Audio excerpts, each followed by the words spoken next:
Sir, good morning. Yes sir. So GST, goods and services tax, I hope आपको समझ में आया भाई। क्लियर। इंट्रो हमने पढ़ा कि how the GST came into existence. अरे क्लियर। 10 का क्रेडिट क्यों मिला, शायद समझ में आया आपको बच्चों। अरे हाँ है ना भाई। क्लियर। जीएसटी काउंसिल ने किस तरह से सारी स्टेट गवर्नमेंट और सेंट्रल गवर्नमेंट को साथ में रख के इस एक्ट को बनाया, शायद समझ में आया आपको। अरे यस नो पक्का। सीजीएसटी क्या होता है, एसजीएसटी क्या होता है, and what is the IGST. I hope perfectly clear है आपके एंड पर।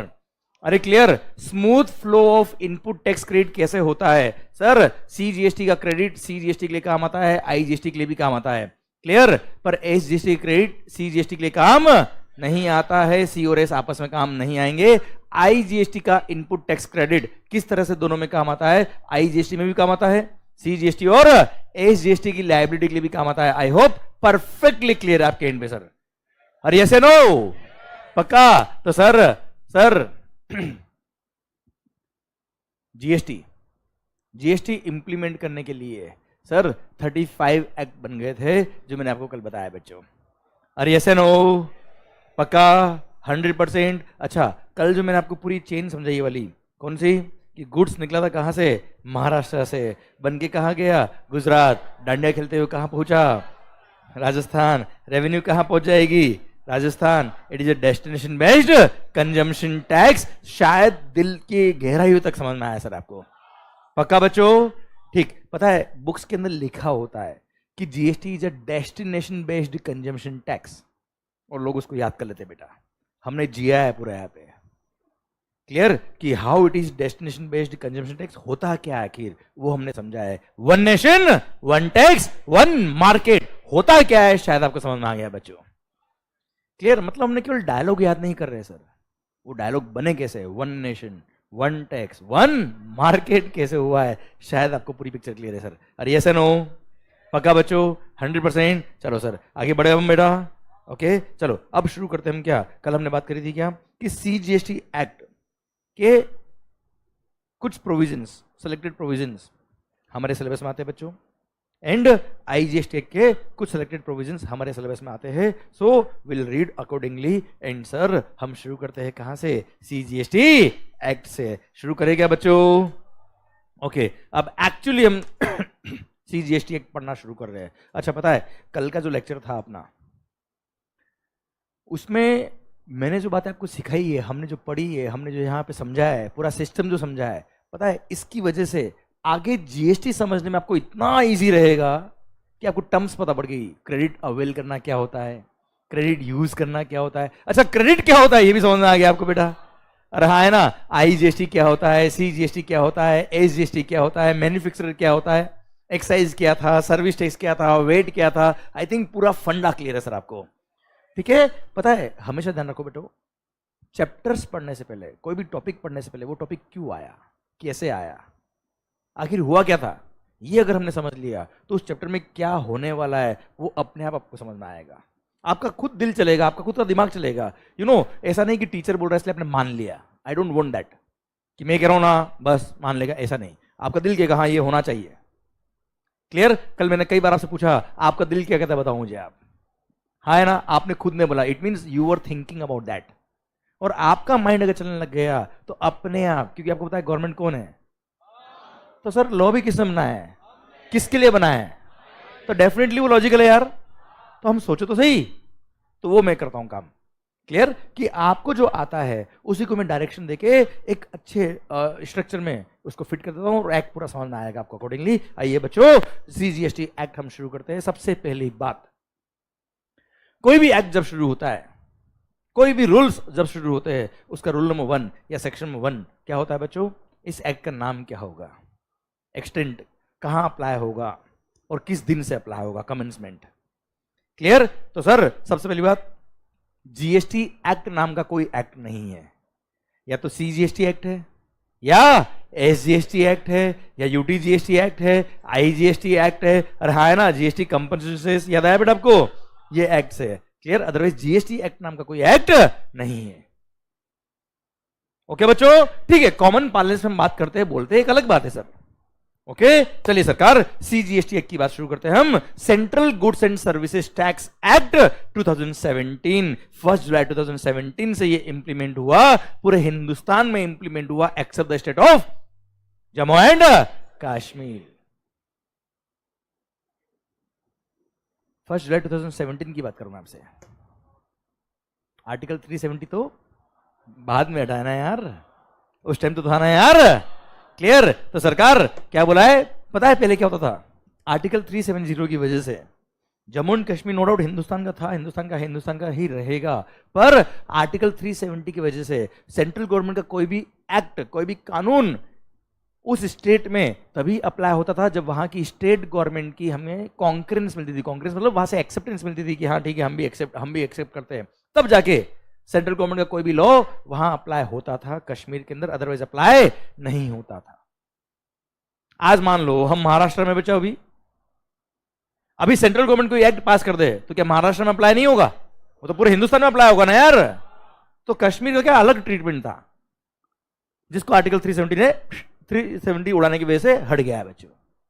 क्लियर? समझे मेरी बात? पर उस टाइम क्या था बच्चों? Except Jammu and Kashmir. तो 1 जुलाई 17 को जब जीएसटी आया था, it shall apply to entire India except the state of Jammu and. पर 8 जुलाई 8 जुलाई 2017 महबूबा मान गई, महबूबा मुफ्ती सर, और 8 जुलाई को स्पेशल ऑर्डिनेंस पास करके जम्मू एंड कश्मीर में भी ये एक्ट अप्लाई कर दिया था। वरना डेस्टिनेशन बेस्ड कंजम्पशन टैक्स, जो भी गुड्स और सर्विस कंज्यूम होती कहां पर? कश्मीर में, उनको रेवेन्यू नहीं मिलता, लॉस उन्हीं को होने वाला था। इसलिए वहां की स्टेट गवर्नमेंट ने एक्सेप्ट किया और बोला ठीक है साहब यहां पे भी हम जीएसटी अप्लाई कर रहे हैं। हाँ है ना भाई? और उसके बाद गोइंग फॉरवर्ड तो आर्टिकल 370 हट ही गया है, अब ये तकलीफ तो आने वाली नहीं है। हाँ है ना? पर उस टाइम थी तो मैंने आपको बताया भी बेटा। ओके मालिक? अरे क्लियर? पक्का? डन? तो सर ध्यान दीजिएगा, it shall extend to entire India. What do mean by India? Hindustan, Bharat मां को डिफाइन करो। इंडिया की डेफिनेशन शायद आपने डायरेक्ट टैक्स में पढ़ी होगी, सुना होगा आपने। इंडिया, चलो पहले बात इंडिया की कर लेते हैं हम सर। हिंदुस्तान, भारत मां, सारे जहां से अच्छा, भारत माता की, बहुत बढ़िया।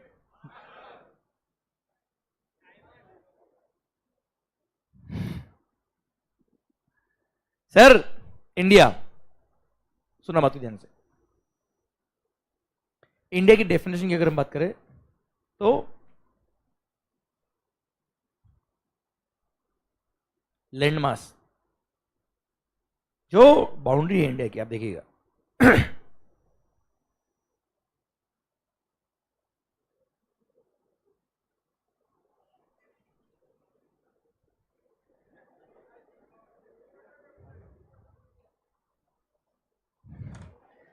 सारे, अरे this is just for education purpose, आपको समझाने के लिए, बाकी इसका रियलिटी से कोई लेना देना नहीं है sir. Okay sir, okay okay okay, समझिएगा। इंडिया सर, लैंड मास जो इंडिया का दिख रहा है, ये तो इंडिया है ही है बेटा। अच्छा, ऊपर से अपना ही है बेटा, हमारा देश बढ़ रहा है, आगे बढ़ रहा है। ओके, अभी पीओ के भी आने वाला है सर। सर अखंड भारत, वेरी गुड बेटा। सर इंडिया लैंड मास तो ही है बेटा, plus plus plus, yes good. इधर क्या है बेटा? पानी।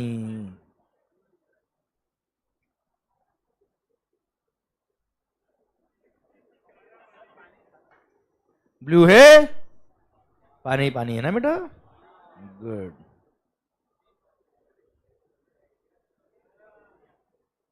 कभी सोचा आपने पानी ब्लू क्यों होता है बेटा? हाँ क्या बेटा?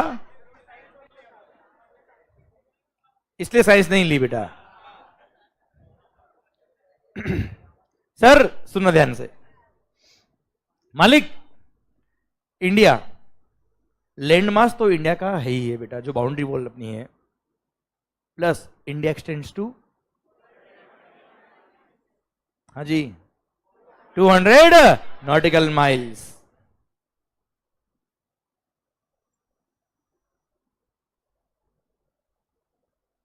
इनकम टैक्स एक्ट कितने में अप्लाई होता है?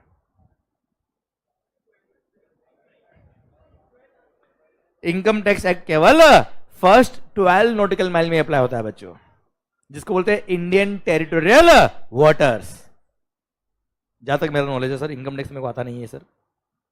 हाँ है ना भाई? आई थिंक आपको क्लियर है बेटा ये बात। और यस नो क्लियर? पर for the purpose of GST, for the purpose of GST पूरे 200 नॉटिकल माइल्स पर जीएसटी अप्लाई होता है। India extends to entire 200 nautical miles in the sea shore और फ्रॉम दी सी शोर। क्लियर? अब सुनना बात को ध्यान से, ये 200 नॉटिकल माइल जैसे मान लो ये है, क्लियर, फ्रॉम दी सी शोर, समुद्री किनारे से 200 नॉटिकल माइल बेटा इस तरफ दिख रहा है बेटा आपको ये। पर खास बात, अगर हम इस तरफ की बात करेंगे तो वो इस तरफ है बेटा। समझा मेरी बात?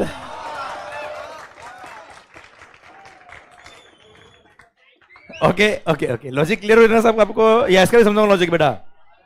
क्लियर है ना बेटा? और समझो इसमें कुछ आगे है ना, मतलब पका केवल आप नहीं सकते हो बेटा, कुछ स्किल्स हमें भी पकाने की। ओके सर, सुनना बात ध्यान से। सो ऊपर बेटा पानी डालते नीचे आ जाता ना बेटा, इसलिए ऊपर नहीं बेटा। अभी ठीक? हाँ इतना लॉजिक नहीं बेटा, ऊपर पानी डालेंगे नीचे आएगा ना यार, इसलिए ऊपर पानी नहीं बेटा, नीचे ही पानी। अभी ठीक है? और समझाऊं कुछ?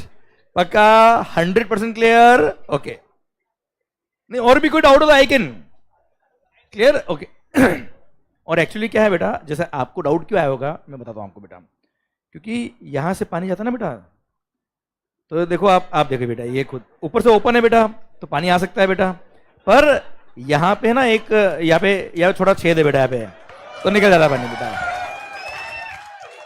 अभी ठीक है सर? अभी समझ में आया तेरे को बेटा? हाँ, कुछ लोग होते हैं जिनको बात मतलब उम्र तो बड़ी होती पर समझदारी थोड़ी लेट आती बेटा सर नहीं, पाकिस्तान पानी में नहीं बहा बेटा। क्यों बेटा? है ना बेटा, एक बार तू आ जाना रिसर्च करके, वही रह जाना बेटा। सर सुनिए, हाँ थोड़ा भर दो इसको भी। हाँ ओके ओके ओके, चलिए चलिए एनीवेज, तो सर 200 नॉटिकल माइल्स तक इंडिया फैला हुआ है। अच्छा, जस्ट आपकी नॉलेज के लिए मैं नेक्स्ट बात बता रहा हूं बच्चों आपको। वैसे तो इस 200 नॉटिकल माइल में कोई भी आप ट्रांजेक्शन करते हो, क्लियर, तो वहां जीएसटी लगेगा। ओके मालिक? ठीक सर, ये 200 नॉटिकल माइल में इसका ब्रेकअप कर लेता बेटा मैं दो पार्ट्स में। एक है फर्स्ट 12 नॉटिकल माइल्स, फर्स्ट 12 मतलब इंडियन टेरिटरी से जुड़ा हुआ पानी बेटा। हाँ है ना भाई? क्लियर? इसको बोलते हैं क्या? Indian territorial waters.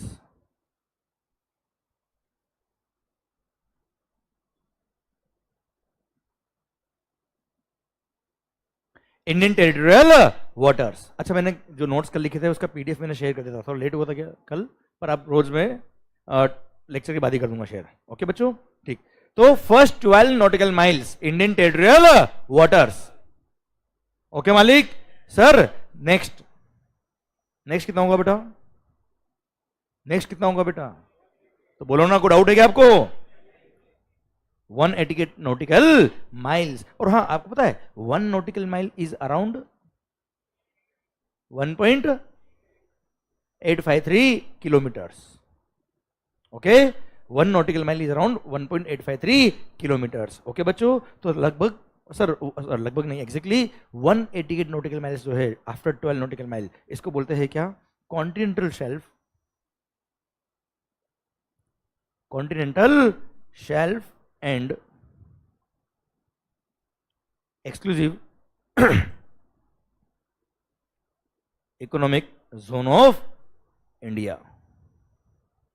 Continental shelf and exclusive economic zone of India. है ना भाई? ये नेक्स्ट 188 नॉटिकल माइल्स हो गया। टोटल हो गया कितना बच्चों? 200 नॉटिकल माइल्स। अब सुनिएगा ध्यान से, वैसे जीएसटी के पर्पज के लिए 12 नॉटिकल माइल में आप कोई काम करो या आगे कोई काम करो, कोई फर्क नहीं पड़ रहा, क्योंकि सप्लाई अगर वहां किया है या वहां से सप्लाई आया तो जीएसटी लगेगा। ओके मालिक? यहां तक क्लियर है सर? ओके अब सर पता है 12 नॉटिकल माइल तो बहुत पास हो गया, लगभग 20-25 किलोमीटर हो गया सर। उसके बियॉन्ड ये जो 188 नॉटिकल माइल्स है, नॉलेज के लिए बता रहा मैं आपको बेटा, यहां पर सबसे बड़ी इकोनॉमिक एक्टिविटी क्या है इंडिया की? गुड, वेरी गुड बेटा। सर ऑयल एक्सप्लोरेशन, क्या है मालिक? Oil exploration. तो यहां पे ऑयल रिग्स लगी हुई, क्या लगी हुई बेटा? Oil rigs.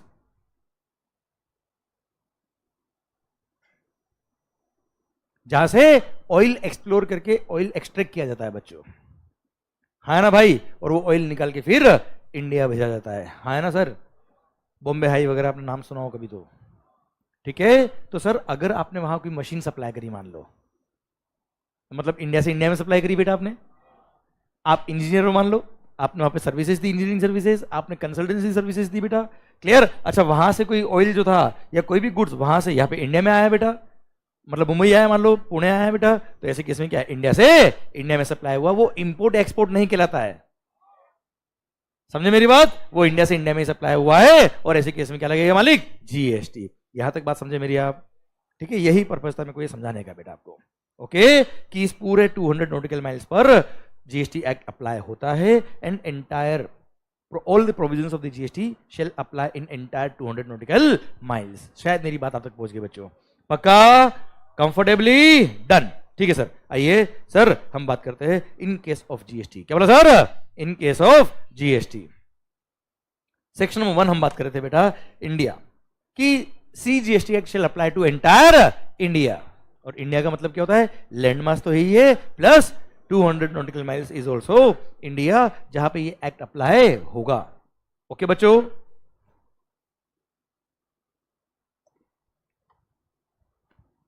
यहां तक क्लियर? ओके ओके, ठीक है सर, कोई डाउट? ओके सर, ये हो गया क्या इंडिया का पॉइंट, कि सर इंडिया कहां तक एक्सटेंड हुआ है, और ये जीएसटी एक्ट कहां अप्लाई होता है। ये था सेक्शन नंबर 1, ठीक है? अच्छा सेक्शन नंबर 2 जो होता है बेटा, इसमें दे रखी डेफिनेशंस। क्या दे रखी बेटा?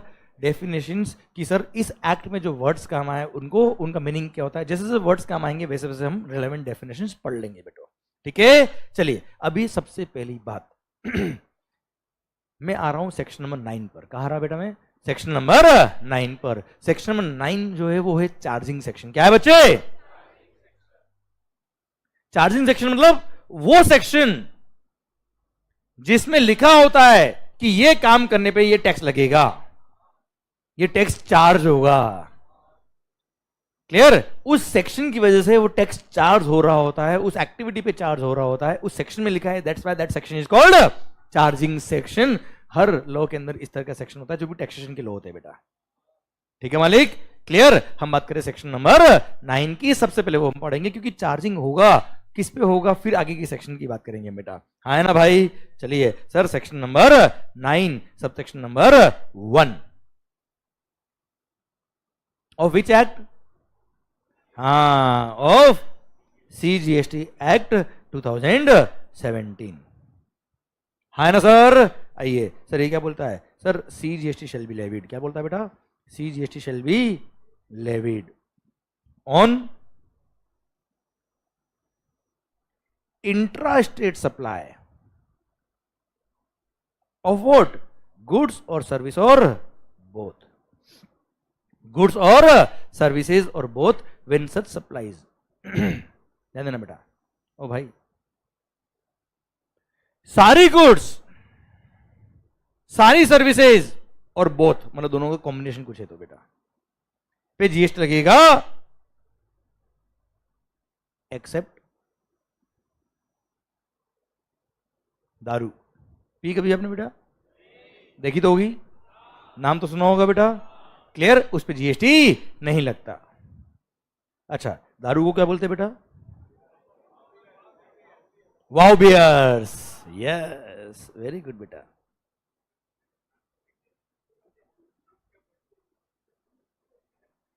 Alcohol liquor for human consumption, alcohol liquor for human consumption. बच्चों ध्यान देना बेटा, एल्कोहल लिकर, एल्कोहल लिकर इधर इधर फॉर ह्यूमन कंजम्पशन। बच्चों पता है आपको एल्कोहल लिकर केवल नशे के लिए काम नहीं आती है, उसका अदर यूज भी बेटा। एल्कोहल का अदर यूज क्या, जैसे मेडिसिन बेटा। कुछ लोगों के लिए दारू दवा है ना बेटा, है ना बेटा, क्लियर है सर। गम हो तो दारू, खुशी हो तो दारू, हाँ है ना भाई। क्या ब्रेकअप हो तो दारू, पैचअप हो तो दारू, क्या हाँ बोला तो दारू, ना बोला तो दारू, हर जख्म का इलाज दारू। वेरी गुड बेटा। मतलब आप जैसे लोग जो है ना बेटा, उनकी वजह से ही दुनिया चल रही है। मेरी बर्थडे हो तो नहीं, ऐसा नहीं, ऐसा ऐसा ये झूठ बोल रहे हो बेटा आप। ओके ओके ओके सर, सुनना ध्यान से। ओके ओके ओके सर सुनना सुना सुना। ओके तो सर CGST चार्जिंग सेक्शन क्या बोलता है बेटा, CGST shall be levied on intra state supply of goods और सर्विसेज और both except alcohol liquor for human consumption. Okay बच्चों, मतलब एल्कोहल लिकर जो अदर यूज के लिए होती है, जैसे मेडिसिनल यूज के लिए हो गई, परफ्यूम्स में काम आता है, शैम्पू में काम आता है, ठीक है, और भी दूसरे जो इंडस्ट्रियल यूज के लिए एल्कोहल बनता है उस पर GST लगता है। ओके बच्चों, clear. Alcohol liquor for human consumption पे GST नहीं है। अच्छा आप पूछो एक बार कि आखिर क्यों नहीं है।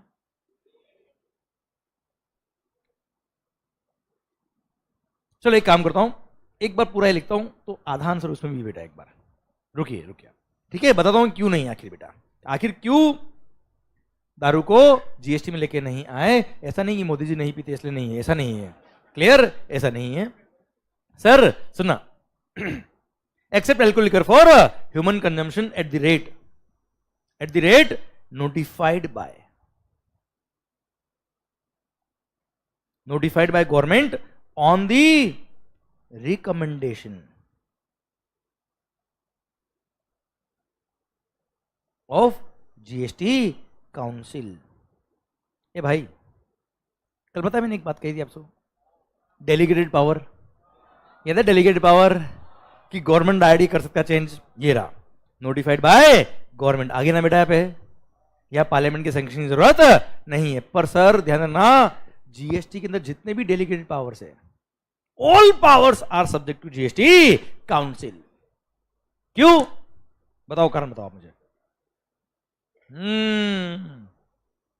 वरना स्टेट गवर्नमेंट और सेंट्रल गवर्नमेंट में झगड़ा हो जाएगा। याद आया बेटा आपको, कल जो मैंने एग्जांपल दिया था, याद आया बेटा, किसी स्टेट ने रेट चेंज कर दी तो क्या होगा फिर, हाँ है ना भाई। इसलिए वेरी गुड आंसर। अब पता है मैं आपको ये समझा रहा हूं बेटा, आज मैं अगर मैं कल डायरेक्ट सेक्शन में 9 से शुरू कर देता तो GST काउंसिल क्या होता है, ये झगड़ा कैसे हुआ, ये फिर आप क्या करते, याद करते हैं। सर ने बोला ना, बुक में लिखा है ना, बस याद करने का है। अभी क्या हो गया बेटा, अभी आपका सिस्टम अपने आप चल रहा है, clear, which is very much important. समझे मेरी बात। Okay sir, notified by the government on the recommendation of the GST council. पूरे GST के अंदर ध्यान रखिएगा, जहां जहां पे भी सर गवर्नमेंट का पावर आएगा वहां पे on the recommendation of the GST council आएगा ही आएगा। उसके बिना GST इंप्लीमेंट नहीं हो सकता हिंदुस्तान में बेटा। वरना हर स्टेट गवर्नमेंट अपने अपना अलग कानून बनाएगी, GST में CGST सेंट्रल गवर्नमेंट अलग कानून बनाएगी, which is not practically possible बेटा। ठीक है, डन। तो sir notified by government on the recommendation of the GST council, but maximum rate of CGST can be 20%. Can be what? एक minute, maximum rate of CGST can be 20%। मेरा question ध्यान से पूछना बेटा, ध्यान से सुनना, आई नीड द आंसर। बताइए, what can be the highest rate of GST?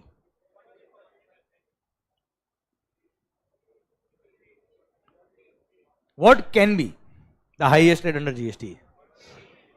40%. अभी हाईएस्ट 28 है, agreed. What can be the highest? 40. How 40?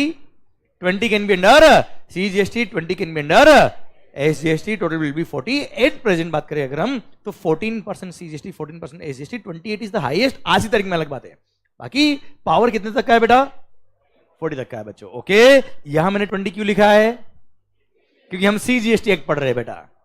CGST rate can be maximum 20%। Okay good. यही अगर मैं IGST एक्ट पढ़ा रहा होता तो मैक्सिमम रेट कैन बी, आ रहा मजा? Good sir. Maximum rate can be 20%। अब ये 20% जो भी रेट ऑफ टैक्स होगा ये किसका लगेगा, किस पर लगेगा, of the value of goods और सर्विस, और बोथ जो हम सेक्शन में 15 में पढ़ेंगे बेटा वैल्यूएशन के लिए। वैल्यू भाई इनकम टैक्स किस पे लगता है यार, इनकम पे बेटा। पर सर कल ही हमने बात करी थी GST is tax on goods and services, indirect taxes are taxes on transactions. Sir मैंने मान लो ये बैटरी मैंने आपको 10,000 में बेच दी बेटा, है ना भाई, तो ये ट्रांजैक्शन कितने में हुआ है, तो 10,000 पे लगेगा जीएसटी बच्चा वैल्यू पर। इसमें कितना कमाया कितना गवाया उसे मतलब नहीं है, ठीक है सर, पक्का। So it is charge on value. अब वैल्यू क्या होता है पढ़ेंगे हम सेक्शन में 15 में बेटा, ओके। या लिख देता हूं आपकी रेफरेंस के लिए सेक्शन नंबर 1515। एंड बड़ी सुंदर बात लिख रहा हूं बेटा, and it shall be payable by अ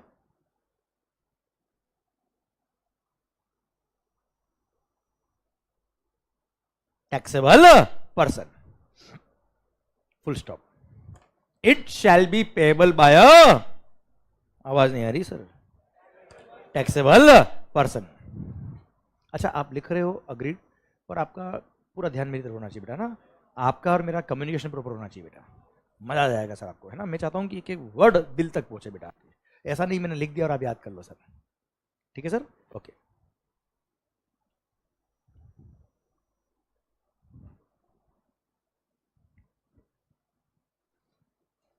सरकार it shall be payable by taxable person, ठीक है, फुल स्टॉप। एक बार मैं पूरा वापस बोलता हूं बेटा, फिर एक एक चीज वापस से थोड़ा थोड़ा कनेक्ट करने की कोशिश करता हूं बेटा मैं।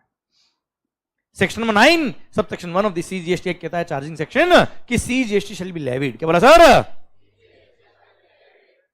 वैसे इसके आगे लिखा हुआ है subject to provisions of section number 9(2) में जो लिखा है उसको छोड़ देना बेटा, वो बात करते हैं 9(2) पढ़ाऊंगा तो बताऊंगा मैं आपको बेटा, ठीक है। अभी इतना काम का वो लिखा मैंने आपके लिए, ओके। वापस बात करो, सेक्शन नंबर 9 सब सेक्शन 1 बोलता है क्या, CGST shall be levied on intra state supply of what, goods और सर्विसेज और both except alcohol liquor for human consumption at the rate notified by the government on the recommendation of the GST council, but not more than 20% of the value of goods or service or both, which is defined in section number 15, and it shall be payable by a taxable person। यहां तक picture clear, पक्का बच्चों, good. तो sir in case of GST, क्या बोला बच्चा, in case of GST, GST levy कब होगा बच्चा, इंट्रा स्टेट सप्लाई,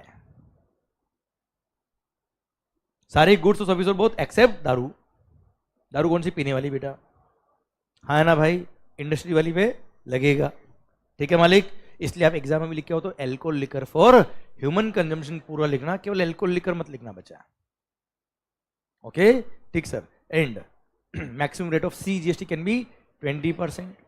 अच्छा अलग अलग गुड्स पे अलग अलग सर्विस पे गवर्नमेंट ने रेट नोटिफाई करी हुई है, वो आपको याद करने की जरूरत नहीं है, ओके बच्चों, ठीक सर। अब sir it shall be payable by a taxable person, अब मैं बार बार यही पे अटक रहा हूं, आपको समझाता बेटा बात को, कोई बात अगर 2-3 बार बोली मतलब कुछ तो बात होगी यार उसके पीछे। ये क्या होता है टैक्सेबल पर्सन, वैसे तो मैं आपको जब रजिस्ट्रेशन का टॉपिक आएगा चैप्टर नंबर 10 में तब आपको धमाका मजा आ जाएगा सर उस टाइम पे, पर फिर भी अभी थोड़ा आइडिया देता मैं आपको, थोड़ा मजा आएगा, नया नया ना जीएसटी सर, तो अच्छा लगता है, नया नया क्या थोड़ा अच्छा लगता है बाद में, ठीक है ना, हाँ मतलब क्या है okay okay okay okay okay sir बताओ, मस्त वाला पॉइंट। टैक्सेबल पर्सन को डिफाइन किया हुआ है जीएसटी के अंदर, और द टर्म टैक्सेबल पर्सन का मतलब क्या होता है सर, 2 कैटेगरी के लोग, first a person who is liable for registration under GST, person who is, आवाज नहीं आ रही है, who is liable for registration under GST. वो लिखा रजिस्ट्रेशन ना बेटा, वो शॉर्ट फॉर्म समझ में आ रहा है ना बेटा आपको? ठीक है, कहीं नहीं समझ में आया मुझे बोलिएगा बेटा। Okay sir. Second, a person who is registered under GST. क्या लिखा बेटा? अ person who is registered under GST. So taxable person मतलब दो कैटेगरी के पर्सन आ गए। एक तो अ person who is liable for registration under GST, जिसपे रजिस्ट्रेशन की लायबिलिटी आती है। जैसे एग्जांपल देता हूं मैं आपको बेटा, एग्जांपल दे रहा हूं, मैं रजिस्ट्रेशन नहीं पढ़ा रहा बेटा आपको। सेक्शन नंबर 22, 24 में लिखा है किनको रजिस्ट्रेशन कराना है, 23 में लिखा है किनको रजिस्ट्रेशन नहीं कराना है। हम पढ़ेंगे बाद में बेटा, पर एक हिंट देने के लिए आज, जिनका भी टर्नओवर, साल का टर्नओवर, एग्रीगेट टर्नओवर पूरे साल का, एनुअल टर्नओवर 20 लाख रुपए क्रॉस होता है, कितना बच्चे? 20 लाख रुपए, उनको जीएसटी में रजिस्ट्रेशन कराना कंपलसरी होता है। उनको जीएसटी में रजिस्ट्रेशन कराना कंपलसरी होता है।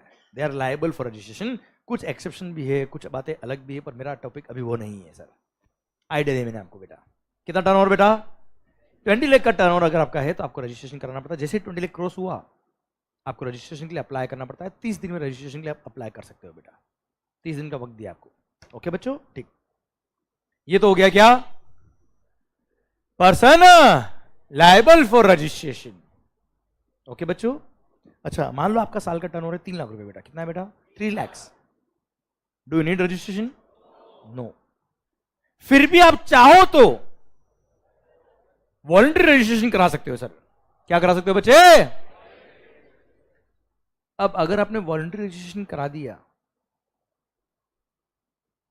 तो you become a registered person. Registration करा दिया तो you became a, and once you become a registered person you are a taxable person.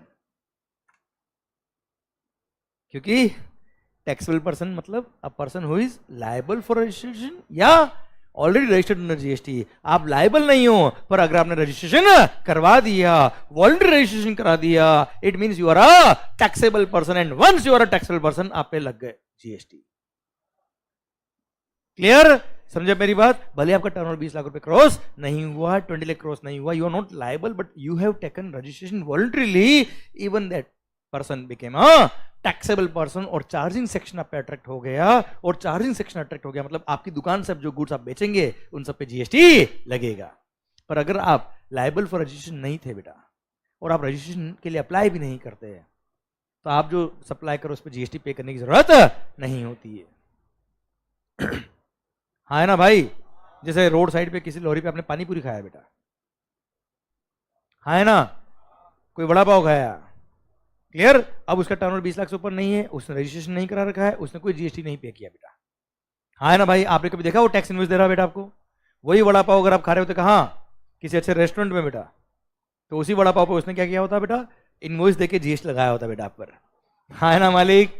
Clear? पर वही लॉरी वाले पर्सन ने, वो जो ऑन रोड साइड खड़ा है बेटा, उसने अगर जीएसटी में रजिस्ट्रेशन करा दिया होता, उसका टर्नओवर भले ही 20 लाख क्रॉस नहीं हो रहा है, तो क्या होता बेटा? वो सर उसको रजिस्ट्रेशन करा दिया तो he become a taxable person, vada pav बेचेगा, जीएसटी लगेगा।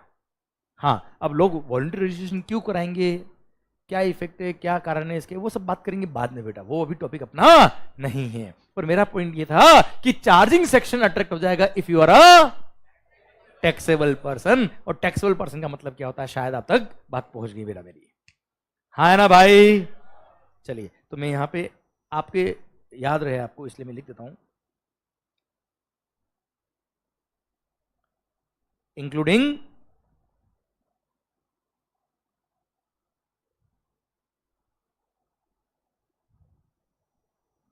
ताकि आपको ध्यान रहे बच्चों, including voluntarily including voluntarily registered persons. Okay बच्चों, ठीक है? चलिए, ये था आपका क्या, section number 9 sub section 1 sir, जिसमें लिखा है क्या कि इंट्रा स्टेट सप्लाई होने पर क्या लगेगा? जीएसटी लगेगा, जीएसटी विल बी लेविड, मतलब चार्ज होगा, टैक्स लगेगा, टैक्स इंपोज होगा। क्या करने पे इंपोज होगा? इंट्रास्टेट सप्लाई करने पे आपको जीएसटी इंपोज होगा, सीजीएसटी इंपोज होगा बेटा। हाँ है ना भाई? सिंस इस सेक्शन हमको बताया है, इस सेक्शन हमको बताया है कि ये काम करने पे जीएसटी लगेगा, इसलिए this section is called charging section. हाँ है ना मालिक? समझे मेरी बात आप? ओके, आइए बच्चों सेक्शन नंबर 9 सब सेक्शन 2 की बात करता मैं आपसे बेटा। सेक्शन नंबर 9 सब सेक्शन 2 क्या कहता है सर? कि 5 गुड्स। कितने गुड्स बेटा? 5। बोलू नाम बेटा मैं? पेट्रोलियम क्रूड, पेट्रोलियम क्रूड, अरे पेट्रोल डीजल वगैरह बेटा, ठीक है? इन पे जीएसटी नहीं लगता है बेटा, ठीक है? वो यहां लिखा है, बता रहा हूं मैं आपको बेटा। Okay sir, petroleum crude, crude oil होता है ना बेटा, प्रोसेस करने से पहले वाला petroleum crude. High speed diesel, जिसको नॉर्मल डीजल बोलते हैं बेटा हम लोग। मोटर स्पिरिट, जिसको कॉमनली हम क्या बोलते हैं? पेट्रोल, जो पीते हैं ना बेटा हम। सर गाड़ी पीती बेटा, गुड। सर गाड़ी पीती नहीं बेटा, गाड़ी को आप पिलाते हो बेटा। सर क्या बेटा? Sir petroleum crude, high speed diesel, motor spirit common known as petrol, aviation turbine fuel ATF, जो फ्लाइट में लगता है बेटा, क्लियर, एंड नेचुरल गैस। ये 5 गुड्स ऐसी है जिन पे जीएसटी लगेगा, but from a date to be notified by the government on the recommendation of the GST council, जो अब तक नोटिफाई नहीं हुआ है। तो मतलब ये 5 गुड्स ऐसी जिस पे जीएसटी नहीं लगता है, 5 और एक और 6, कौन सी? Alcohol liquor for human consumption. ये 6 गुड्स ऐसी है जिन पे जीएसटी अभी नहीं लगता, इसलिए इन 6 सप्लाई को कहते हैं नॉन टैक्सेबल सप्लाई। क्या बोलते हैं बेटा इनको? यह लिख दो बेटा क्या?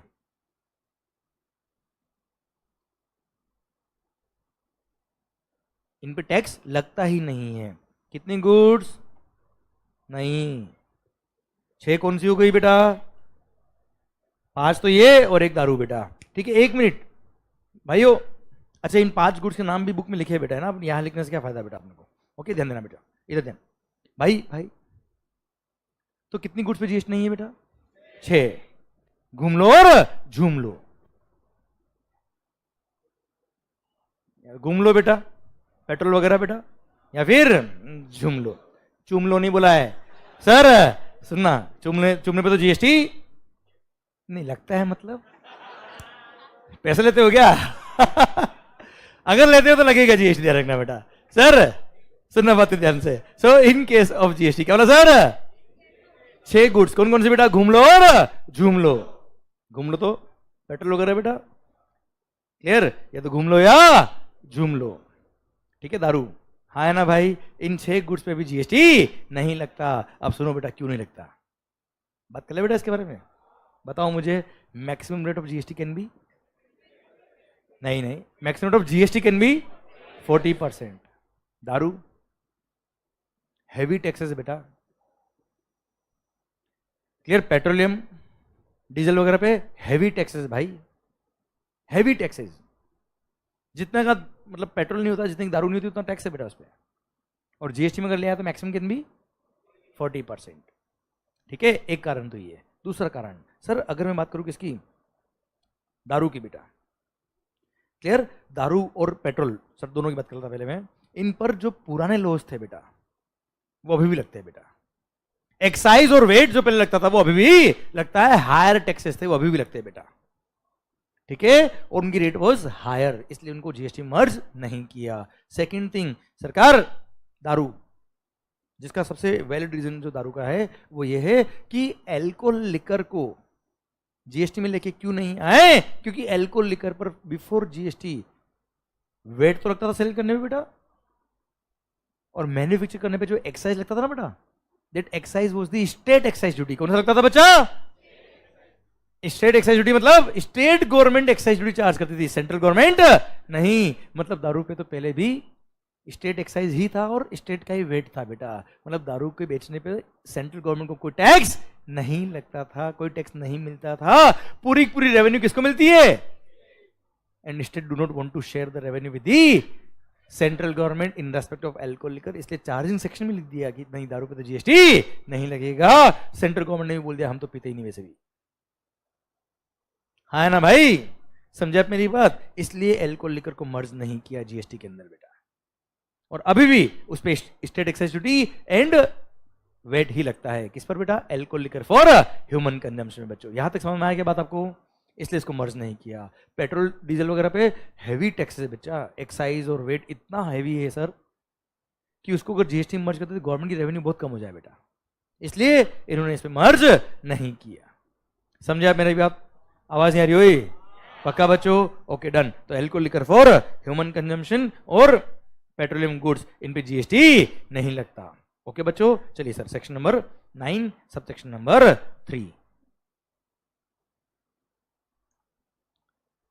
Section number 9 sub section 3। चलो एक बार पहले लिख देता हूं मैं, फिर आपको समझाता हूं, बात करते हैं मस्त वाली।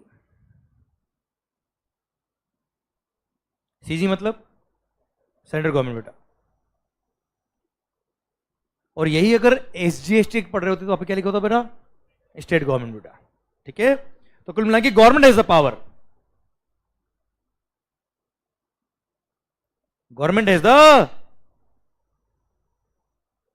Power to notify certain goods और सर्विसेज और बोथ। गवर्नमेंट के पास पावर है कि वो चाहे तो कुछ गुड्स और सर्विस और बोथ को नोटिफाई कर सकती है, और नोटिफाई करके बोल सकती है कि यहां पर इन नोटिफाइड गुड्स और सर्विस और बोथ में recipient shall B liable to pay GST to the government directly under reverse charge mechanism. अभी कल बोल रहा हूं, समझाता हूं 2 मिनट बाद, जिसको प्यार से बोलते हैं RCM. And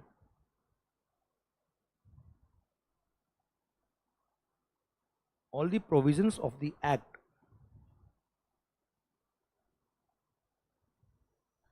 shall apply on the recipient as if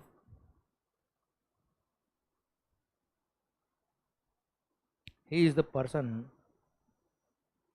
liable to pay GST to the government, full stop।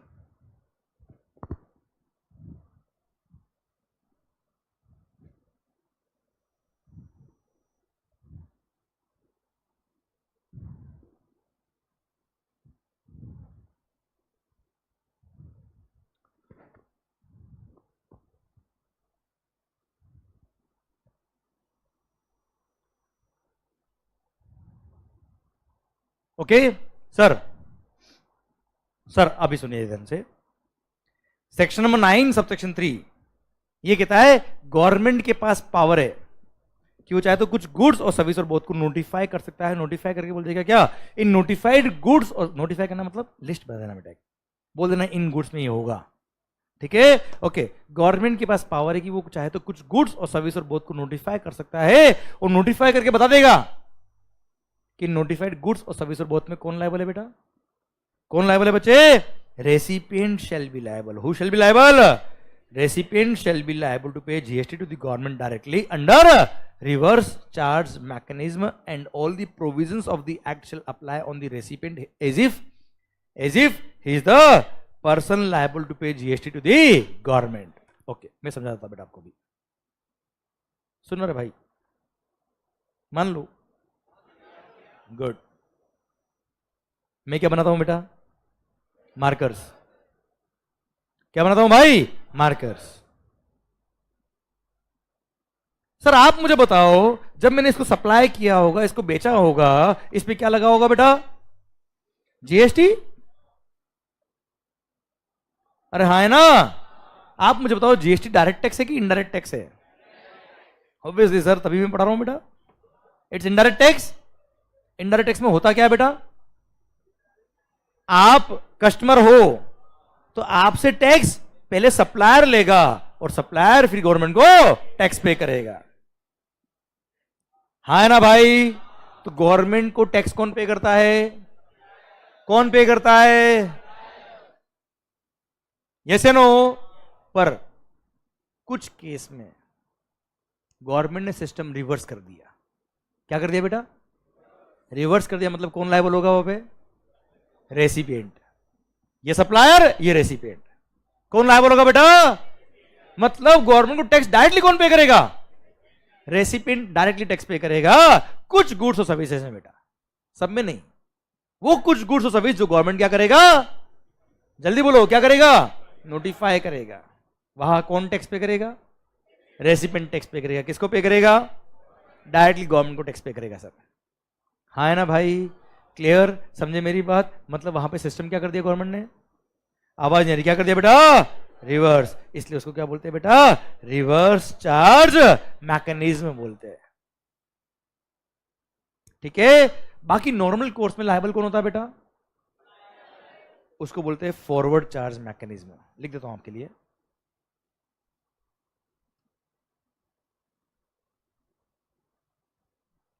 Normal liable कौन होता है बेटा? सप्लायर। उसको क्या बोलते हैं बेटा?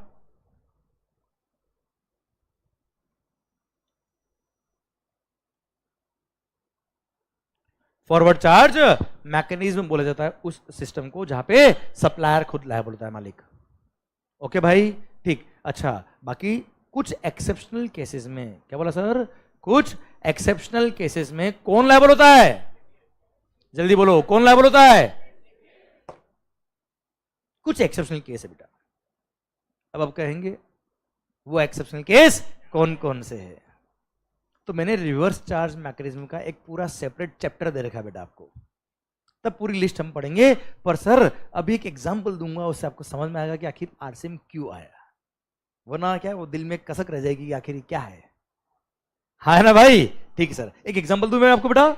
ठीक है, लिस्ट ऑफ सर्विसेज। अच्छा, पता है गवर्नमेंट ने कुछ गुड्स भी नोटिफाई किए हुए हैं और कुछ सर्विसेज भी नोटिफाई किए हुई है। अच्छा, गुड्स हमारे कोर्स में नहीं आता है, लिस्ट ऑफ गुड्स हमारे कोर्स में नहीं है, लिस्ट ऑफ सर्विसेज हमारे कोर्स में आती है, हम पढ़ेंगे सर, पर बाद में पढ़ेंगे। एक एग्जांपल के साथ मैं आपसे बात कर रहा हूं बेटा।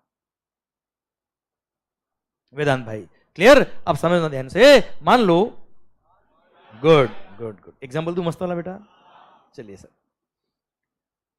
नॉर्मल कोर्स में लायबल कौन होता है बेटा? सप्लायर। पर यहां क्या लगा दिया? रेसिपिएंट को लायबल कर दिया। इसको क्या बोलते हैं बेटा?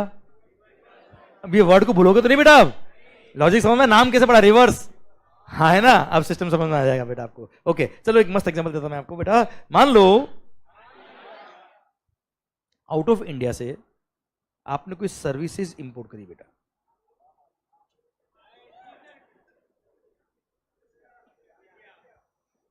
वैल्यू ऑफ सर्विसेज, आपने क्या करी बेटा? Services import.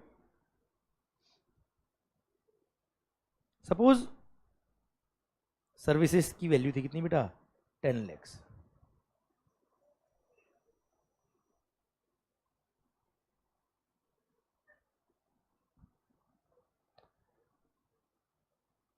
Sir value service कितना बेटा?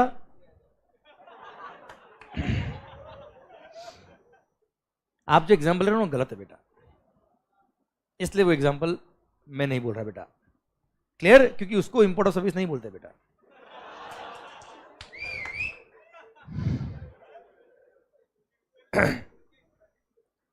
अरे भाई थोड़ा बुधवार जाना कम कर बेटा, ध्यान दे सर।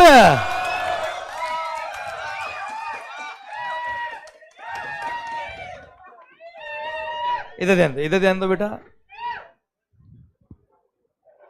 अगर 6000 वाली सर्विसेज आपको अवेल करनी है तो पढ़ाई भी ध्यान दो बेटा अभी,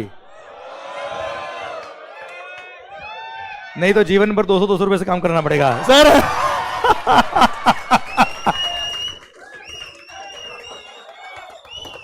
इधर ध्यान दो सर।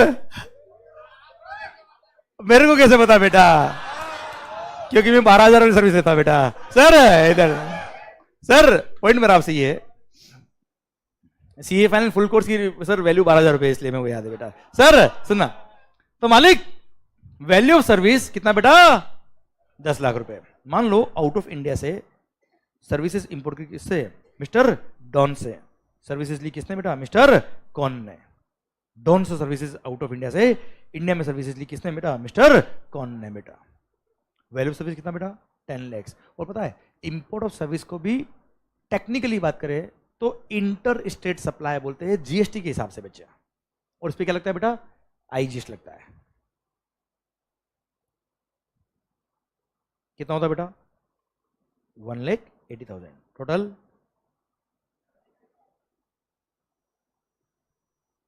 सोचिए आउट ऑफ इंडिया से मिस्टर डॉन से सर्विसेज इंडिया में ली मिस्टर कौन ने। अब सोचो यहां पर सप्लायर डॉन जो आउट ऑफ इंडिया है, रेसिपिएंट कौन जो इंडिया में है, अगर उसने उस सप्लायर को पूरा 11,80,000 पे कर दिया होता तो आपको लगता है वो डॉन जो आउट ऑफ इंडिया है वो इंडिया में आके 1,80,000 जीएसटी गवर्नमेंट को पे करता? अच्छा, पे करने के लिए पहले रजिस्ट्रेशन कराना पड़ता है। आपको लगता है कि वो डॉन जो आउट ऑफ इंडिया है वो इंडिया में आके रजिस्ट्रेशन कराता, जीएसटी की रिटर्न फाइल करता, जीएसटी का टैक्स पे करता? आपको लगता है? क्यों नहीं लगता है? क्यों ऐसा लगता है आपको कि वो पे नहीं करेगा? क्योंकि डॉन को पकड़ना मुश्किल नहीं, नामुमकिन है। क्लियर? वो कहा है? Out of India. कहा है बच्चों? अरे उससे कलेक्ट करना कितना डिफिकल्ट होता है इंडिया के लिए, हाँ है ना भाई? अरे इंडिया वालों से कलेक्ट नहीं हो पा रहा, आउट ऑफ इंडिया वालों से क्या कलेक्ट कर पाएंगे बेटा? हाँ ना? आप खुद सोचिए बच्चों, ये एक बहुत बड़ा इंटरनेशनल इश्यू बन जाता। इसलिए गवर्नमेंट ने बोल दिया कि डॉन को केवल 10 लाख रुपए पे करो बेटा, हाँ है ना? और सर डॉन को 10 लाख पे करो, और गवर्नमेंट ने कौन को बोल दिया क्या, एक काम कर, तुम 180 उसको पे करने वाले थे, 180 तुम डायरेक्टली गवर्नमेंट को पे कर दो, हाँ है ना भाई? तो गवर्नमेंट को कौन टैक्स पे करेगा? बता रहा हूं, गवर्नमेंट को कौन टैक्स पे करेगा? क्लियर? गवर्नमेंट को कौन टैक्स पे करेगा? बता रहा हूं कौन टैक्स पे करेगा, समझे मेरी बात? तो ऐसे केस में recipient is liable to pay tax directly to the government. इसमें क्या होगा बेटा? यहां पे 10 लाख रुपए तो डॉन को पे करेगा, एंड यहां पे डायरेक्टली गवर्नमेंट को टैक्स पे करेगा कौन? बता रहा हूं कौन, हाँ है ना? समझे मेरी बात? ओके, इसलिए इसको बोलते हैं क्या? Reverse charge mechanism. अच्छा मुझे बताओ लॉजिकल है कि नहीं बेटा ये? तो इस तरह की कुछ लॉजिक्स है यार, हर सर्विस में लॉजिक है। गवर्नमेंट को मजा थोड़ा आ रहा है सिस्टम कॉम्प्लिकेट कर दो, सब जगह फॉरवर्ड चार्ज, एक काम कर इसको रिवर्स कर दो, इसको भी रिवर्स कर दो, ऐसा थोड़ा होता है यार। कुछ लॉजिक रहे होंगे जहां पे सप्लायर से टैक्स लेना इज वेरी डिफिकल्ट, इसलिए गवर्नमेंट ने वहां क्या लगाया बेटा?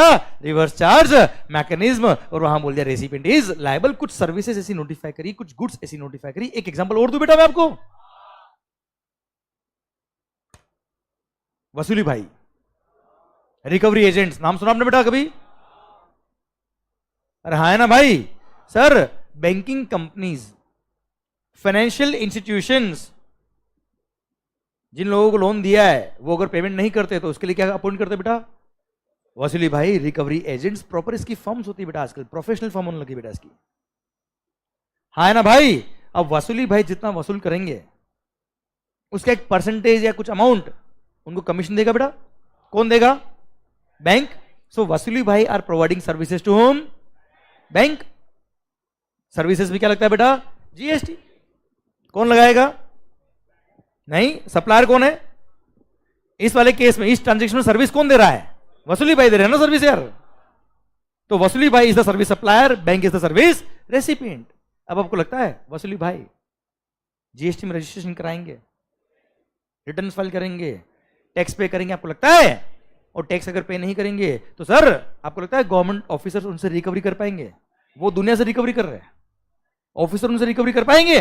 2 ऑफिसर गए रिकवरी करने, वापस आए नहीं बेटा सर इसलिए गवर्नमेंट ने क्या बोल दिया? हमसे ना हो पाएगा। अरे बैंक, तुम जब उनको कमीशन दोगे, तुम जब उनकी फीस उनको पे करोगे, तब केवल कमीशन का अमाउंट उनको पे कर देना, जो उस पे जीएसटी लगता है वो डायरेक्टली गवर्नमेंट को पे करना। वहां पे रेसिपिएंट बैंक है, रेसिपिएंट को लायबल कर दिया डायरेक्टली टैक्स पे करने के लिए, उसको बोलते हैं reverse charge mechanism. I hope मजा आ रहा है बेटा आपको? अरे क्लियर? समझे मेरी बात? पक्का बेटा? डन, समझे? ओके, तो sir in case of GST क्या बोला बच्चे? कुछ गुड्स और कुछ सर्विसेज नोटिफाई करी। अभी मेरा टारगेट वो लिस्ट पढ़ाना नहीं है, मैं आपको लिस्ट नहीं पढ़ा रहा, पर मैंने आपको समझाया है कि यस, इस तरह के लॉजिक्स होने की वजह से कुछ इंडस्ट्रीज में प्रैक्टिकली ये बड़ा डिफिकल्ट था कि गवर्नमेंट डायरेक्टली टैक्स ले ले सप्लायर से, रेसिपिएंट से, इसलिए वहां सप्लायर से, इसलिए वहां पे क्या लगा दिया? रिवर्स चार्ज मैकेनिज्म, और वहां रेसिपिएंट डायरेक्टली गवर्नमेंट को टैक्स पे करेगा। वो लिस्ट हम पढ़ेंगे बाद में बेटा। ओके बच्चों, क्लियर? मैंने केवल एग्जाम्पल देके आपका माइंड ओपन किया कि रिवर्स चार्ज होता क्या है आखिर और क्यों आया आखिर ये। ओके बच्चों, ठीक सर। अच्छा, श्रेय ने एक एग्जांपल पूछा मेरे से, सर अगर ये प्रॉपर्टी आउट ऑफ इंडिया लेता है तो टैक्स इंडिया में देना पड़ेगा या फॉरेन में? सर मुझे नहीं आता बेटा ये, क्योंकि प्रॉपर्टी पे टैक्स नहीं पड़ रहे हैं बेटा, गुड्स और सर्विस पे टैक्स पड़ रहे हैं बेटा। जीएसटी जा टैक्स ऑन गुड्स या सर्विसेज। ओके बच्चों, तो इमूल प्रॉपर्टी पे अगर आप खरीदते हो, बेचते हो, तो उस पर जीएसटी नहीं लगता बेटा। ओके श्रेय, तो वहां पे आउट ऑफ इंडिया अगर कोई टैक्स होंगे तो वो लगेंगे, यहाँ के इंडिया के टैक्स की बात आती नहीं बेटा। ओके, चलिए और धीरे धीरे बात करेंगे, समझ में आएगा, आपका माइंड ओपन होता जाएगा धीरे धीरे, ठीक है, और सोचेंगे और समझेंगे बेटा आगे। यहां तक क्लियर है क्या भाई? ओके, तो सर RCM क्या होता है, समझ में आया क्या बेटा? ओके, आइए section number 9 sub section number 4। Again government के पास पावर है। अच्छा, जहां पे भी गवर्नमेंट के पास पावर होता है, it means delegated power, it means delegated power, और डेलीगेटेड पावर तो डेफिनेटली जीएसटी में क्या होगा? On the recommendation of the GST council. Government के पास पावर है कि on the recommendation of the GST council, यहां पे भी ऊपर लिख देता बेटा मैं,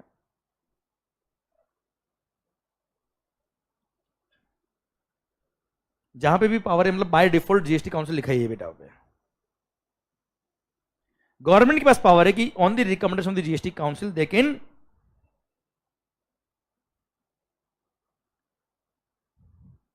नोटिफाई सर्टेन गुड्स और सर्विसेज और बोथ, और उन नोटिफाइड गुड्स और सर्विस और बोथ को परचेज किया किसने?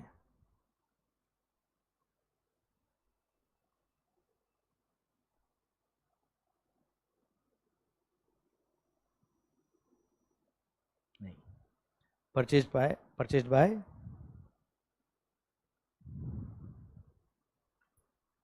notified category of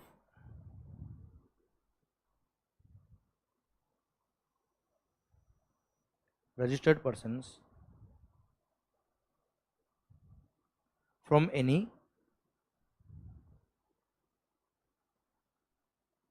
unregistered person। तो यहां पर रेसिपिएंट मतलब जो रजिस्टर्ड पर्सन है।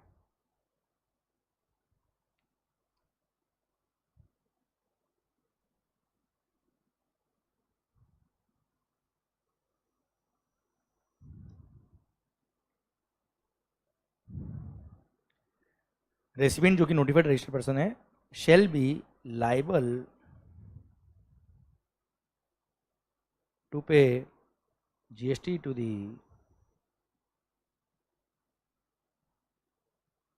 Government directly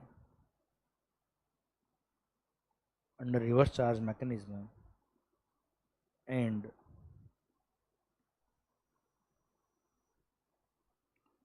all the provisions of the act shall apply on the recipient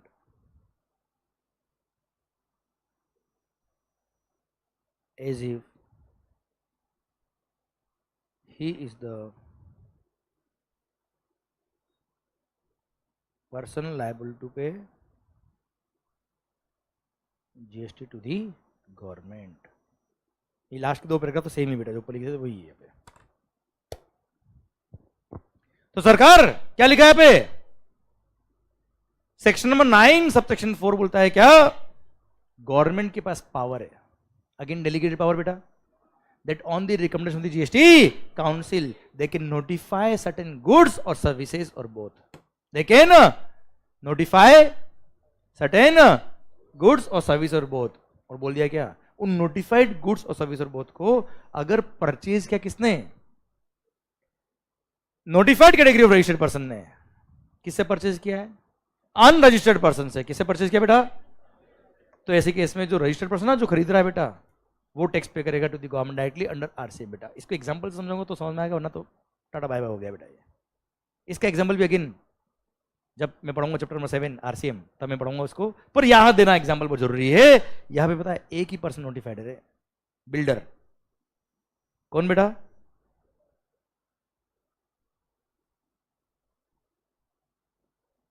जिसको प्रमोटर बोलते हैं टेक्निकली बेटा। क्या बोलते हैं बेटा उसको? प्रमोटर।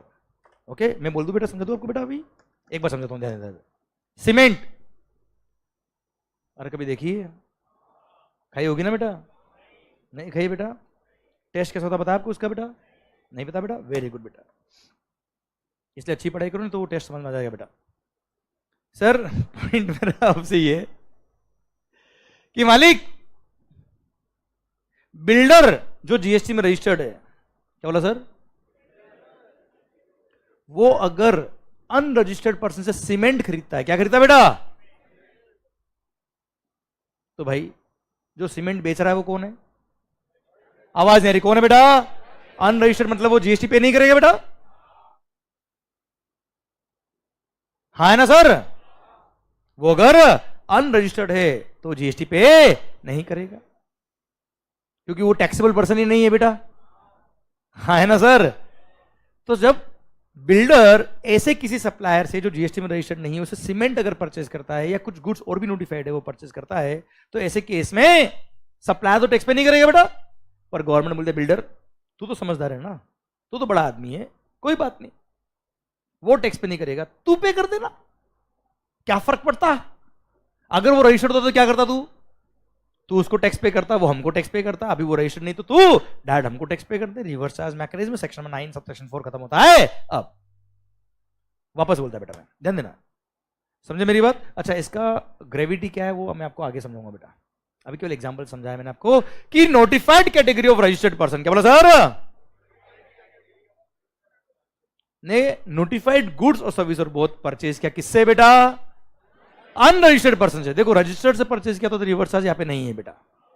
किससे परचेज किया बेटा?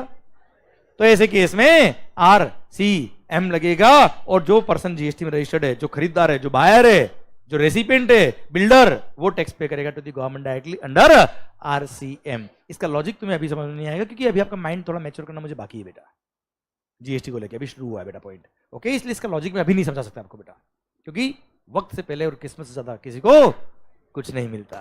ठीक है, सही वक्त आएगा तब बात करेंगे बेटा हम। हाँ है ना भाई? अरे क्लियर? ओके, तो sir in case of GST, क्या बोला बच्चों? Notified category of registered person. क्या बोला सर? नोटिफाइड गुड्स और सर्विस और बहुत परचेज कर रहे हैं किससे? किससे?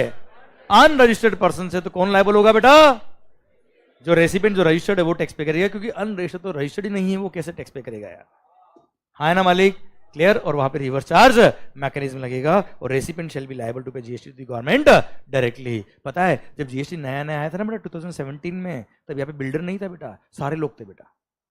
यहाँ नोटिफाइड कैटेगरी ऑफ गुड्स और सर्विस नहीं था, यहाँ notified category of registered person नहीं था। यहां पता है क्या लिखा था सेक्शन 9(4) में? बैंड बज गई थी, बैंड हिंदुस्तान के अंदर पूरे सबकी। यह लिखा था कोई भी रजिस्टर्ड पर्सन किसी भी अनरजिस्टर्ड पर्सन से कोई भी गुड्स और सर्विस परचेज कर रहा है तो रिवर्स चार्ज मैकेनिज्म लगेगा और रेसिपिएंट टैक्स पे करेगा to the government directly. Reverse charge mechanism में रजिस्टर्ड पर्सन टैक्स पे करेगा। इतना सीरियस कंसर्न था बेटा। एग्जांपल दूं मैं इसका बेटा आपको, जिसको हटाया है, बवाल मच गया था हिंदुस्तान में। एग्जांपल दूं, मैं जीएसटी में रजिस्टर्ड हूं बेटा, चाय मंगाई बेटा, अभी आई थी। अब चाय वाले भैया जीएसटी में रजिस्टर्ड नहीं है। अब चाय का एक्सपेंस मैंने अपनी बुक्स ऑफ अकाउंट्स में एक्सपेंस दिखाया बेटा, होता है ना टी एंड रिफ्रेशमेंट वगैरह बेटा, अकाउंट्स में देखते होंगे बेटा आप। वो किससे खरीदा मैंने चाय? अनरजिस्टर्ड से। चाय इज सर्विस, चाय इज सर्विस बेटा, रेस्टोरेंट इज अ सर्विस। ठीक है, अब सर चाय सर्विस है, हमने सर्विस खरीदी बेटा, किससे खरीदी? किसने खरीदी? लग गए। क्या लग गया बेटा? जीएसटी, वो भी आरसीएम में। वो तो रजिस्टर्ड नहीं है। गवर्नमेंट क्या बोलती? वो रजिस्टर्ड नहीं है ना, कोई बात नहीं, तू तो रजिस्टर्ड है, तू टैक्स पे करते, तू उसको पे करता, वो हमको पे करता, वो रजिस्टर्ड नहीं, तू डायरेक्ट हमको पे कर दे। मतलब आप सोचिए, इसका मतलब ये हो गया मेरे प्रॉफिट एंड लॉस अकाउंट में जितने खर्चे हैं, अगर वो रजिस्टर से परचेज किया है तो उसने टैक्स पे कर दिया होगा हमसे लेकर, और वो अगर रजिस्टर्ड नहीं तो हमको टैक्स पे करना। और केवल टैक्स पे करना इज नॉट अ कंसर्न, क्या रेट लगेगी बेटा, हाँ है ना, हर महीने टैक्स पे करना है। कई बार तो हर महीने हमारे खर्चे बुक नहीं होते बेटा, हम तो अकाउंटिंग 2-3 महीने में एक बार करते बेटा, समझ रहे हो मेरी बात बेटा। तो there was huge issues in the implementation of section 94, इसलिए वहां पे अमेंडमेंट किया, तो इस सेक्शन को हटाया पहले तो, और फिर बाद में 1 साल बाद कल बिल्डर के लिए एप्लीकेबल किया बेटा इसको, वो भी नोटिफाइड गुड्स और सर्विस बोथ के लिए बेटा, हाँ है ना, समझे मेरी बात, पक्का बच्चों, आवाज नहीं आ रही होए, ठीक है डन। तो इन केस ऑफ जीएसटी क्या बोला sir, section number 9 sub section 4 बोलता है क्या कि सर अगर आपने नोटिफाइड कैटेगरी ऑफ गुड्स और सर्विसेज और बहुत परचेज किया है, और आपको notified category of registered person, जो अभी केवल एक ही बिल्डर बेटा, सिर्फ जिसको प्रमोटर बोलते हैं टेक्निकली बेटा, तो उसको रिवर्स चार्ज मैकेनिज्म डाला अगर उसने अनरजिस्टर्ड पर्सन से वो नोटिफाइड गुड्स और सर्विस और बहुत परचेज किए तो बेटा, हाँ है ना भाई, क्लियर डन। सर यहां तक पॉइंट समझे मेरी आप, अच्छा यहां पे भी एग्जाम्पल लिख दूं क्या बेटा, एग्जाम्पल सीमेंट ध्यान रहेगा बेटा आपको, ओके किससे परचेज किया बेटा, अनरजिस्टर्ड पर्सन से, तो रजिस्टर्ड से परचेज किया तो वही टैक्स पे करेगा सप्लायर बेटा, हाँ है ना मालिक, ठीक है सर। चलिए ये था section number 9, sub section number 4 आ रहा है क्या, section number 9 sub section number 5।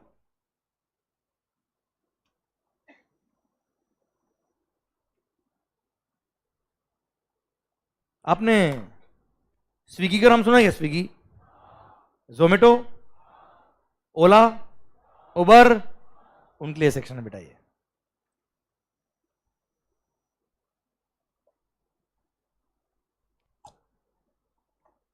अच्छा एग्जांपल दूं बेटा मैं आपको, चलो एक बार सेक्शन लिखता हूं फिर समझेंगे बात को हम बेटा, okay. Section number 9 sub section 5 बोलता है क्या, अगेन गवर्नमेंट के पास पावर है that on the recommendation of the GST they can notify, दिल थाम के देखिएगा, they can notify certain, ओ भाई साहब they can notify certain, आवाज ही सबकी नहीं रही, they can notify certain services,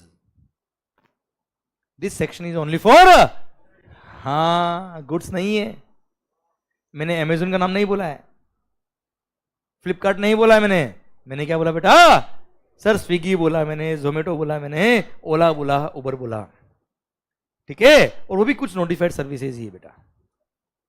तो सर गवर्नमेंट के पास पावर है that on the recommendation of the GST council they can notify certain services, और वो notified services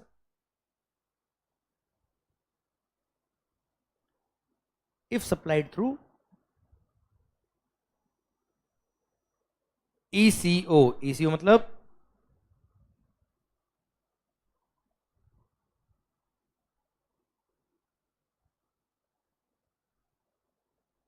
electronic commerce operator, if those services are supplied through electronic commerce operator then ECO shall be liable to pay GST to the government directly and all the provisions of the act shall apply, दिल थाम के देखना, on the ECO as if ECO is the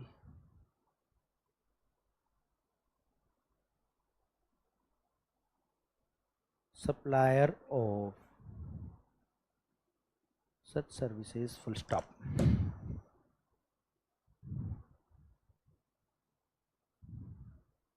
सरकार मालिक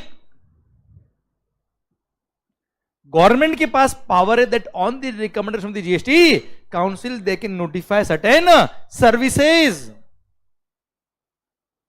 they can notify certain services, और services notify करके बोल सकते हैं क्या, in notified category of services के केस में अगर आपने ईसीओ के थ्रू सप्लाई करी इन सर्विसेज को, तो ऐसे केस में ECO shall be liable to pay GST to the government directly as if ECO is the supplier of such services. ठीक है, अभी ध्यान इधर रखोगे तो मैं बात कर पाऊंगा अच्छे से विद एग्जांपल, मस्त वाला एकदम शानदार, दिमाग खराब। अच्छा वैसे तो सेक्शन 9(3) आरसीएम वाला बेटा, डाउन के केस में कौन लाए वाला बेटा याद आया, 9(4) बिल्डर वाला बेटा, और 9(5) ये जो बात कर रहा हूं मैं ओला उबर वाला बेटा, ये तीनों सेक्शंस मैंने आगे चैप्टर जो दे रखे हैं, चैप्टर नंबर 7 आरसीएम वाला एंड ईसी वाला, वहां इन तीन सेक्शन को डिफाइन करके अच्छे से मैंने एग्जांपल के साथ, एग्जांपल तो क्या लिस्ट ऑफ सर्विसेज वगैरह सब दे रखी भी ना है, ठीक है, पर यहाँ केवल एग्जांपल के साथ समझा रहा हूँ क्योंकि सेक्शन 9 में आ रहे हैं बेटा ये। ओके बच्चों, ठीक सर, इधर ध्यान। 9(5) एक एग्जांपल दे के समझा देता मैं आपको बेटा, यहां बोल दिया है क्या, गवर्नमेंट के पास पावर है कि वो चाहे तो कुछ सर्विसेज को नोटिफाई कर सकते हैं। किसको नोटिफाई कर सकते हैं बेटा, पहली बात तो यहां गुड्स नहीं है भाइयों, केवल क्या है बेटा, और सुनो वो भी सारी सर्विस नहीं, नोटिफाइड सर्विसेज, ठीक है सर, और उन नोटिफाइड सर्विस के केस में कौन लायबल होगा, ईसीओ विल बी लायबल, अगर आपने ईसीओ के थ्रू सप्लाई करी तो, और ECO will be treated as if ECO is the supplier of such services. मैं एक एग्जांपल दूंगा तो मजा आएगा, तो विजुअलाइज हो जाएगा, तो मजा आ जाएगा, दिल में बात बैठ जाएगी सर। मान लो, गुड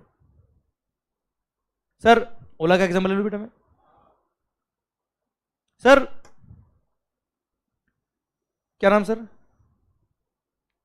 अमय, अमय भाई ओला कंपनी के मालिक बेटा हमारे बीच बेटा, अमय भाई, अमय भाई कौन है बेटा, ओला कंपनी के मालिक। हाँ होते हैं पीछे से लोग बोलते बेटा, कोई फर्क नहीं पड़ता बेटा वैसे, ठीक है ना, आगे बढ़ते जाओ बेटा, हम तुम्हारे पीछे है बेटा, टेस्ट चेंज कर बेटा। सर सुनना बात ध्यान से, मालिक ये बोला है, मैंने कहा ना देख भाई तुम बोलो पर जवाब के लिए रेडी रहना बैठ से। सर सुनना बात ध्यान से, मालिक सुनना, अब घर जाके सोचना इस बात मीनिंग क्या बेटा। सर इधर ध्यान बेटा, इधर ध्यान, इधर ध्यान। 10 साल हॉस्टल में रहा हूं बेटा, जो तुम सोच सकते हो सबका मैंने किया बेटा। सर इधर ध्यान, इधर ध्यान, इधर ध्यान। सर मान लो ओला कंपनी के मालिक हमारे बीच बैठे बेटा, मैं हूं टैक्सी ड्राइवर बेटा, क्लियर, मेरी एक टैक्सी है which is listed on Ola app, वो टैक्सी से मैं पैसेंजर ट्रांसपोर्ट की सर्विस देता हूं बेटा मैं, आप हो पैसेंजर, क्लियर। मान लो आपको यहां से केपी जाना है, केपी कोरेगांव पार्क, हाँ है ना भाई, क्लियर। अब सर आपको बाजीराव रोड से कहा जाना बेटा केपी, आपने टैक्सी बुक किया, नियरेस्ट टैक्सी मेरी थी, सर मैं टैक्सी लेके पहुंच गया, ठीक है मालिक, आपको पिक किया, ड्रॉप लोकेशन पे आपको ड्रॉप किया, मान लो फेयर था ₹700, मान लो सर कितना बेटा, 700 रुपया, हाँ ना भाई, ओके। तो अब मुझे बताना है इसमें हुआ क्या, ट्रांजेक्शन क्या, पहले बात करें, टैक्स बाद में बात कर लेंगे सर, ओके। पहले ट्रांजेक्शन सीखिए बेटा, देखो GST is tax on transaction, लोग जीएसटी याद करते हैं, मैं ट्रांजेक्शन समझाता हूं, जीएसटी अपना पा जाता है बच्चे, ठीक है। पहले ट्रांजेक्शन सीखिए बेटा आप लोग। मालिक पैसेंजर ट्रांसपोर्ट की सर्विस किसने दी मुझे बताओ पहले तो आप, क्या ओला की टैक्सी थी बेटा, पैसेंजर ट्रांसपोर्ट की सर्विस दी किसने, टैक्सी वाले ने बेटा, हाँ है ना। तो who is the actual supplier of passenger transport service, taxi वाला बेटा। Who is the service recipient, passenger बेटा। भाई अल्टीमेटली पैसेंजर ट्रांसपोर्ट की सर्विस रिसीव किसने करी, पैसेंजर ने बेटा। तो सर्विस सप्लायर कौन, टैक्सी वाला, हाँ है ना। रेसिपिएंट कौन, पैसेंजर, ओके। सर ओला कौन, ईसीओ, एक इलेक्ट्रॉनिक कॉमर्स ऑपरेटर है, एक प्लेटफॉर्म है जिसने आपको और मेरे को मिलाया है बेटा। इसने सारे सप्लायर्स और सारे रेसिपिएंट को एक ही प्लेटफॉर्म पे इकट्ठा कर दिया है बेटा, एग्रीगेट कर दिया है। इसलिए इस मॉडल ऑफ बिजनेस को बोलते हैं एग्रीगेटर मॉडल ऑफ बिजनेस। क्या बोलते बेटा इसको? Aggregator model of business. है ना भाई? यहां तक पहुंच गए बेटा आप आराम से? ओके, तो इन केस ऑफ जीएसटी क्या बोला सर? जीएसटी छोड़ो बेटा, यहां पर इन case of passenger transport service, service supplier कौन? टैक्सी वाला। रेसिपिएंट कौन? पैसेंजर्स। और सर ईसीओ कौन है? ओला। एक्चुअल सप्लायर कौन? रेसिपिएंट कौन? अच्छा, सर्विसेज दी मैंने बेटा, क्या लगना चाहिए इस पे? जीएसटी लगना चाहिए बेटा सर्विसेज पर। क्लियर? लगेगा जीएसटी बेटा। कौन पे करेगा? पैसेंजर से टैक्स लेगा। क्लियर? कौन पे कौन करेगा? सप्लायर। भाई नॉर्मल कोर्स में कौन पे करता? सप्लायर पे करता ना भाई। सप्लायर कौन? टैक्सी वाला। अब आपको लगता है टैक्सी वाले को देख के बताओ, ये टैक्सी वाले को देख के बताओ कि आपको लगता है वो जीएसटी में रजिस्ट्रेशन कराएगा, मंथली बेस पे जीएसटी की रिटर्न फाइल करेगा? सर आपको लगता है वो एक चार्टर्ड अकाउंटेंट अपॉइंट करेगा, रिटर्न फाइल करेगा या टैक्स पे करेगा? क्या लगता है प्रैक्टिकली? सोच देखिए बेटा, यार वो इतना ऑर्गेनाइज सेक्टर नहीं है यार। इतना ऑर्गेनाइज सेक्टर होता है, इतना अमीर आदमी अगर वो होता तो टैक्स नहीं चलाता यार। पर प्रैक्टिकली बात करें तो बहुत बड़ा रेवेन्यू बेटा इस पे। हाँ है ना? अब जीएसटी छोड़ तो सकती नहीं गवर्नमेंट, ना इन टैक्सी वालों से ले पाएगी गवर्नमेंट बेटा टैक्स। इसलिए गवर्नमेंट ने बोल दिया ठीक है भाई, ये टैक्सी वाला बड़ा आदमी नहीं तो क्या होगा? ओला तो बड़ा आदमी है, ये तो बड़ा आदमी ना यार। तू पैसेंजर से टैक्स ले सकता है और हम तेरे से टैक्स लेंगे साहब। And you will be treated as if you are the, आवाज नहीं आ रही, you will be treated as if you are the supplier of such services. हाँ है ना मालिक? एक्चुअली सप्लायर कौन है? टैक्सी वाला। पर for the purpose of GST supplier किसको मान लिया है बेटा? ईसीओ को बेटा। अच्छा, रेसिपिएंट कौन है बेटा? रेसिपिएंट कौन है सर?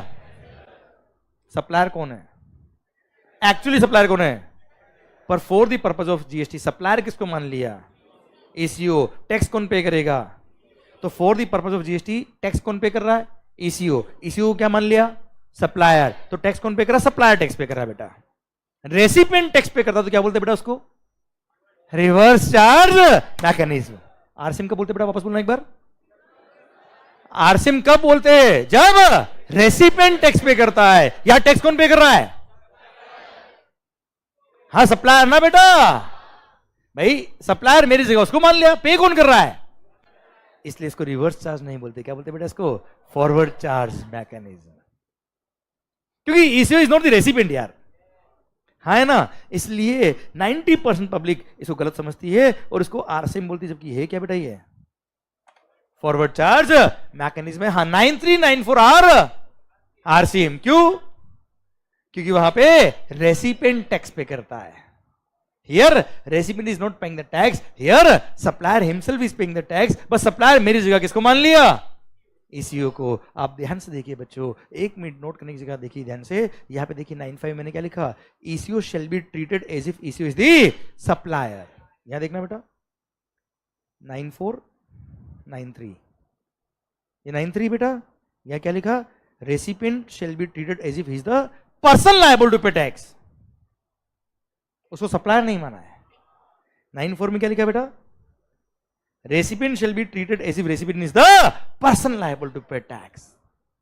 यहां पे रेसिपिएंट को सप्लायर नहीं माना है रे भाई, यहां रेसिपिएंट टैक्स पे कर रहा है। इसलिए इन दोनों सेक्शन में क्या बोलते हैं बेटा? आरसीएम बोलते हैं। पर 95 में क्या हो गया? ECO shall be treated as if ECO is the supplier of such services. I hope मेरी बात आप तक पहुंच गई बच्चों। हाँ है ना भाई? क्लियर? इसलिए इसको बोलते हैं क्या? Forward charge mechanism. आज भी इतने सालों को जीएसटी आए हुए तभी भी लोग 95 को आरसीएम ही बोलते हैं सर, जबकि इट इज नॉट आरसीएम यार, इट इज एफसीएम। है ना बच्चों? लॉजिक समझ में आ गया? इसलिए एक एक वर्ड आपको पता होना चाहिए बेटा, और आपको तब पता पड़ा होगा जब मेरे को पता होगा बेटा। क्लियर? इसलिए एक एक वर्ड का ऑपरेशन होना चाहिए बेटा यहाँ पे। हाँ है ना भाई? यहां तक बात समझिए क्या? और हाँ सुनो ईसीओ, आप लायबल हो टैक्स पे करने के लिए, और हाँ आप लायबल हो टैक्स पे करने के लिए, और हाँ आप ही लायबल हो टैक्स पे करने के लिए। नहीं नहीं, 3 बात ही बेटा। अच्छा 3 बात क्यों लिखा है बेटा, अब सुनो ध्यान से। अगर ईसीओ का फिजिकल प्रेजेंस इंडिया में है तो वही टैक्स पे करेगा, पर ईसीओ उबर है बेटा, आउट ऑफ इंडिया वाला। ईसीओ का फिजिकल प्रेजेंस इंडिया में नहीं है, वो डोन वाला केस आता है बेटा, तो भी आप ही टैक्स पे करोगे। और हाँ, कैसे पे करोगे बेटा, अब बताऊं मैं बेटा, सुनना, इसे 3 बात बोली बेटा। तो ECO shall be liable to pay GST, और हाँ ईसीओ आपको टैक्स पे करना है, आपको ही पे करना, और हाँ आपको ही पे करना। मतलब ये है कि ईसीओ का अगर फिजिकल प्रेजेंस इंडिया में है तो वो टैक्स पे करेगा। फिजिकल प्रेजेंस अगर इंडिया में नहीं है तो सर उनका जो रिप्रेजेंटेटिव ऑफिस इंडिया में है, जो उनको रिप्रेजेंट कर रहा है बेटा, क्लियर, वो टैक्स पे करेगा। और अगर वो भी नहीं है बेटा तो they will have to appoint a person in India who will pay tax on their behalf, क्योंकि इससे ना हो पाएगा।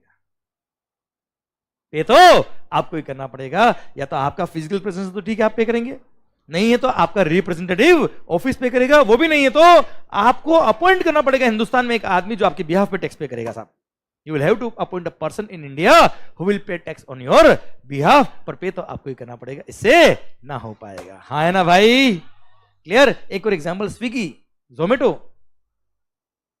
Sir restaurant services. सर मान लो मैं रोड साइड खड़ा होके सैंडविच बनाता हूं बेटा,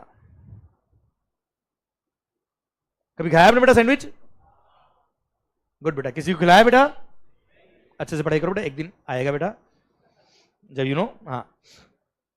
और सर वो भी मेरे हाथ का सैंडविच बेटा, हाँ जिसको लेके आओगे वो बोलेगी तू छोड़, हाँ सर पॉइंट मेरा आपसे ये कि मालिक सैंडविच, मान लो मैं रोड साइड पे सैंडविच बनाता बेटा, भेलपुरी बनाता हूं बेटा, स्विगी के थ्रू आपने ऑर्डर किया, हाँ है ना सर? किसके थ्रू बेटा? स्विगी के थ्रू। एक्चुअल सप्लायर कौन है रेस्टोरेंट सर्विस का? एक्चुअल रेसिपिएंट कौन है जिसने ऑर्डर किया? कस्टमर बेटा, ठीक है। पर for the purpose of GST sir ECO shall be treated as if ECO is the supplier, और स्विगी लायबल होगा टैक्स पे करने के लिए बेटा, ठीक है मालिक? क्लियर? अभी आपको पिक्चर पूरी क्लियर, अभी मेरे को डिटेल में समझाना नहीं पड़ा, आपको अपने आप क्लिक हो गया कौन सप्लायर है कौन नहीं है बेटा, हाँ है ना? इसलिए पहले ट्रांजेक्शन क्लियर करो, ट्रांजेक्शन याद करने से कुछ नहीं होता है बेटा, ओके? उसके बाद जितने भी पॉइंट में बोलूंगा ऐसे क्लिक करके खत्म होंगे बेटा आपके, पर आपको पहले सिस्टम समझ में आना चाहिए बेटा, ओके मालिक? उसको सिस्टम को समझते वक्त पूरा कॉन्सेंट्रेशन यार रखो, मस्त हो गया पढ़ो सर, एकदम प्रैक्टिकल ओके सर, यहां तक क्लियर? प्रैक्टिकल पढ़ाई का मतलब क्या होता है समझ में आ रहा है कि नहीं आ रहा है बेटा? प्रैक्टिकल का मतलब न्यूमेरिकल नहीं होता है बच्चे, प्रैक्टिकल मतलब प्रैक्टिकल लाइफ ओरिएंटेड बेटा, प्रैक्टिकल ट्रांजेक्शन दिखने चाहिए बेटा आपको, हाँ है ना बच्चों? यहां तक बात समझ में आई कि आपको? भाई आवाज नहीं आ रही हुई, पक्का? होटल बुकिंग, होटल बुकिंग जैसे ओयो, गुड बेटा, समझ रहा हूं आप क्या सोच रहे बेटा, क्लियर? जैसे आपने 3 दिन के लिए कोई होटल बुक किया बेटा, तू जिस तरह से स्माइल कर रहा ना बेटा, क्लियर? ये दिनों के लिए बुक नहीं करते, आवर्स के लिए बुक करते बेटा। सर इधर देना, तो मालिक आपने मान लो 3 दिन के लिए होटल बुक किया, और वो होटल आपने goibibo.com, macmatrip.com इस वेबसाइट वगैरह के थ्रू बुक किया है, सर होता ना बेटा सर्विस अपार्टमेंट, एयरबीएनबी बेटा, क्लियर? तो वहां पे भी 95 लगाया हुआ है बेटा, ठीक है? और डिटेल में बात करेंगे कब? जब चैप्टर नंबर 7 आएगा तब बच्चा, पर अभी मैंने आपको यहाँ एग्जांपल देके समझाया कि आखिर 95 क्या होता है, और इसको आरसीएम नहीं बोलते, इसको एफसीएम बोलते हैं बेटा। I hope you got the entire point बच्चों, ओके क्लियर? इसलिए मैंने चैप्टर जब देखेंगे ना 7, उसका नाम भी क्या रखा है कि आरसीएम एंड ईसीओ, क्योंकि this chapter is not only RCM, 95 is eco बेटा, हाँ है ना मालिक? ओके यहां पर सेक्शन नंबर 9 खत्म होता है। अब ये था आपका सेक्शन नंबर 91, 92, 93, 94, 95, क्लियर? ओके पता है आपको जैसे सेक्शन नंबर 9 है सीजीएसटी एक्ट में, अच्छा पता है 91, 92, 93, 94, 95 एब्सोल्युटली सेम, 91, 92, 90, 93, 94, 95 कहां पर है? एसजीएसटी एक्ट में, बस यहां सेंट्रल गवर्नमेंट है तो वहां क्या होगा? स्टेट, बाकी कोई चेंज नहीं है सर। अच्छा पता है सेम सेक्शन सेक्शन नंबर 5 है किसका? आईजीएसटी एक्ट का। Section number 5 of the IGST भी क्या है बेटा? जो सेक्शन नंबर 9 है ना यहाँ पे वही। चलो आप मुझे बताएंगे 5(1) ऑफ द आईजीएसटी क्या होगा? बताओ। चार्जिंग सेक्शन, जिसमें क्या लिखा होगा मैं बोल देता हूं बेटा, तो आपका रिवीजन भी हो जाएगा 9 सेक्शन 9(1) का, और ये भी समझ में आ जाएगा। IGST शैल बी लेविड, क्या लिखा sir? IGST shall be levied on inter state supply, on of what? Goods और सर्विसेज, और both except alcohol liquor for human consumption at the rate notified by the government on the recommendation of the GST council, but not more than 40% of the value of goods or service, or both, and it shall be payable by a taxable person. Clear? पूरा same, केवल intra की जगह inter, 20 की जगह 40। Section number 5 sub section 2, वो 5 goods याद आएगी? कौन सी 5 goods? Petroleum crude, high speed diesel motor, spirit common known as petrol, aviation turbine, fuel and natural gas. दारू तो ऊपर 9(1) में थी बेटा, मैं अभी 5(2) की बात करूं। 5(2) में 5 गुड्स है बेटा, हाँ है ना भाई? 5 section number 5 sub section 2 9 sub section 2 में लिखा इन 5 गुड्स पे जीएसटी लगेगा from a date to be notified by the government on the recommendation of the GST council, जो अब तक नोटिफाई नहीं। और दारू तो 5191 में लिखी हुई बेटा, इसलिए इन 6 गुड्स को क्या बोलते हैं बेटा? Non taxable supply, GST levy ही नहीं होता है बच्चों, ठीक है? फिर 5(3) क्या बोलता है बेटा? अरे याद है क्या? आरसीएम, वो इंटर हो या इंट्रा हो, दोनों में क्या है? आरसी में तो आरसी में बेटा। फिर बिल्डर याद आया क्या बेटा आपको? आरसीएम। फिर ईसीओ याद आया क्या बेटा? क्लियर? इंटर स्टेट सप्लाई हो या इंट्रा स्टेट सप्लाई हो, प्रोविजंस आर एब्सोल्युटली सेम। यहां तक पिक्चर क्लियर? पक्का? प्लस प्लस यहां पर सेक्शन नंबर 5 सब सेक्शन 1 में एक प्रोवाइजो एक्स्ट्रा है बेटा। यहाँ पे प्रोवाइजो मतलब एक पॉइंट एक्स्ट्रा दे रखा है यहाँ पे बेटा, और बोल दिया क्या? अगर आपने कोई गुड्स इंपोर्ट करी है, क्या इंपोर्ट करी बेटा? मैं सर्विसेज इंपोर्ट की बात नहीं कर रहा आपसे, किसकी बात कर रहा बेटा मैं आपसे?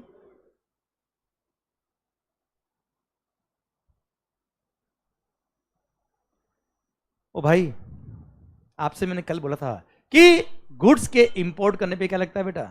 कस्टम्स ड्यूटी लगती है। याद आया बेटा आपको? आपको आता था ऑलरेडी बेटा। क्या लगता था मालिक? कस्टम्स ड्यूटी लगती है, और कस्टम्स ड्यूटी के साथ साथ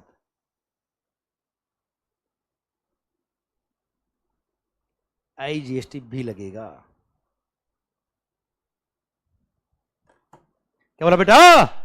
कस्टम्स के साथ साथ आईजीएसटी भी लगेगा। क्या लगेगा बच्चे? अच्छा, आइडिया क्या बता रहा हूं मैं आपको, केवल कस्टम नहीं पढ़ रहा, कस्टम आपके सिलेबस में नहीं आता, आएगा तो बात करेंगे सर। मालिक, अगर आपने कोई गुड्स इंपोर्ट करी तो कस्टम क्लियरेंस होता है, डायरेक्ट आपके घर पे गुड्स नहीं आएगी बेटा, पहले कस्टम पोर्ट पे जाएगी, इंटरनेशनल एयरपोर्ट पे जाएगी बेटा। जहां पे कस्टम स्टेशन होते हैं वहां पे कस्टम ड्यूटी पे करेंगे, गुड्स सारी चेक होगी, उसके बाद कस्टम पे होगा, उसके बाद गुड्स लेना अलाउ होगा, डायरेक्टली आपके घर पे अलाउ नहीं होगी बेटा। तो वहां पे जब कस्टम लेते हैं ना बेटा, कस्टम के साथ में आईजीएसटी भी उन गुड्स पे लगता है बेटा, क्योंकि उन्हीं गुड्स को अगर डोमेस्टिक मार्केट से खरीदा होता आपने तो जीएसटी लगता ना बेटा। तो गवर्नमेंट को हमने बोला कि अगर आप डोमेस्टिक मार्केट में गुड्स बेचते हो तो लगता है जीएसटी, तो इंपोर्ट रहा तो जीएसटी क्यों नहीं लग रहा साहब? इक्वलाइज करो, वरना इंपोर्टेड गुड्स सस्ते में आ जाएगी साहब। इसलिए गवर्नमेंट ने क्या कर दिया? उसे भी आईजीएसटी चार्ज कर दिया। ठीक है बच्चों, क्लियर? अच्छा, सारी गुड्स के इंपोर्ट पे क्या बोला सर? सारे गुड्स के इंपोर्ट पर कस्टम लगता है, और अच्छा, गुड्स के इंपोर्ट पे कस्टम लगता है, सर्विसेज के इंपोर्ट पे कस्टम नहीं लगता। सर्विसेज के इंपोर्ट पे कोई कस्टम क्लियरेंस होगा क्या बेटा? अरे कंसल्टेंसी फोन पे दे दी बेटा, तो बीच में कस्टम ऑफिसर आएगा क्या?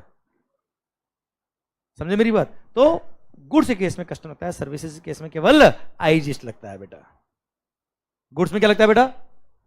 कस्टम, और कस्टम के साथ में क्या लग जाएगा बच्चे? आईजीएसटी लग जाएगा। पर एक गुड्स ऐसी है बेटा जिसके इंपोर्ट पर कस्टम नहीं लगता है पर आईजीएसटी लगता है बेटा, स्पेसिफाइड एक्शनेबल क्लेम्स। क्या बेटा?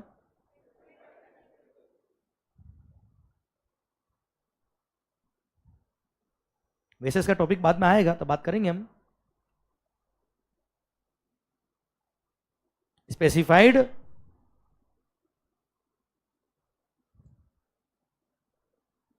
इनको अगर आपने इंपोर्ट किया है, क्या क्या बेटा आपने, तो IGST लगेगा, कस्टम्स नहीं लगेगा। ओके बच्चों, ये बुक में लिखा है मैंने, लैंग्वेज में बेटा मिल जाएगा आपको। ओ भाई क्या बोला बेटा, स्पेसिफाइड एक्शनेबल क्लेम के इंपोर्ट पर IGST लगेगा पर कस्टम्स नहीं लगेगा। अब आप बोलोगे सर ये क्या बता रहे हो, अच्छा पढ़ा रहे थे थोड़ी देर पहले, तो अभी पता नहीं क्या हो रहा है। अब यार हाँ क्या है sir okay okay sir, example दूंगा तो मजा आएगा ना यार आपको यार। जंगली रमी पे आओ ना महाराज, और महाराज पहुंच गए। Online gaming, online money gaming, poker, dream 11, dream 11 तो क्या इंडिया का है, इसलिए बात नहीं कर रहा मैं आपसे बेटा। क्या stake, STAKE, out of India की वेबसाइट है ये, ऑनलाइन मनी गेमिंग की है। सट्टा खेलते हो,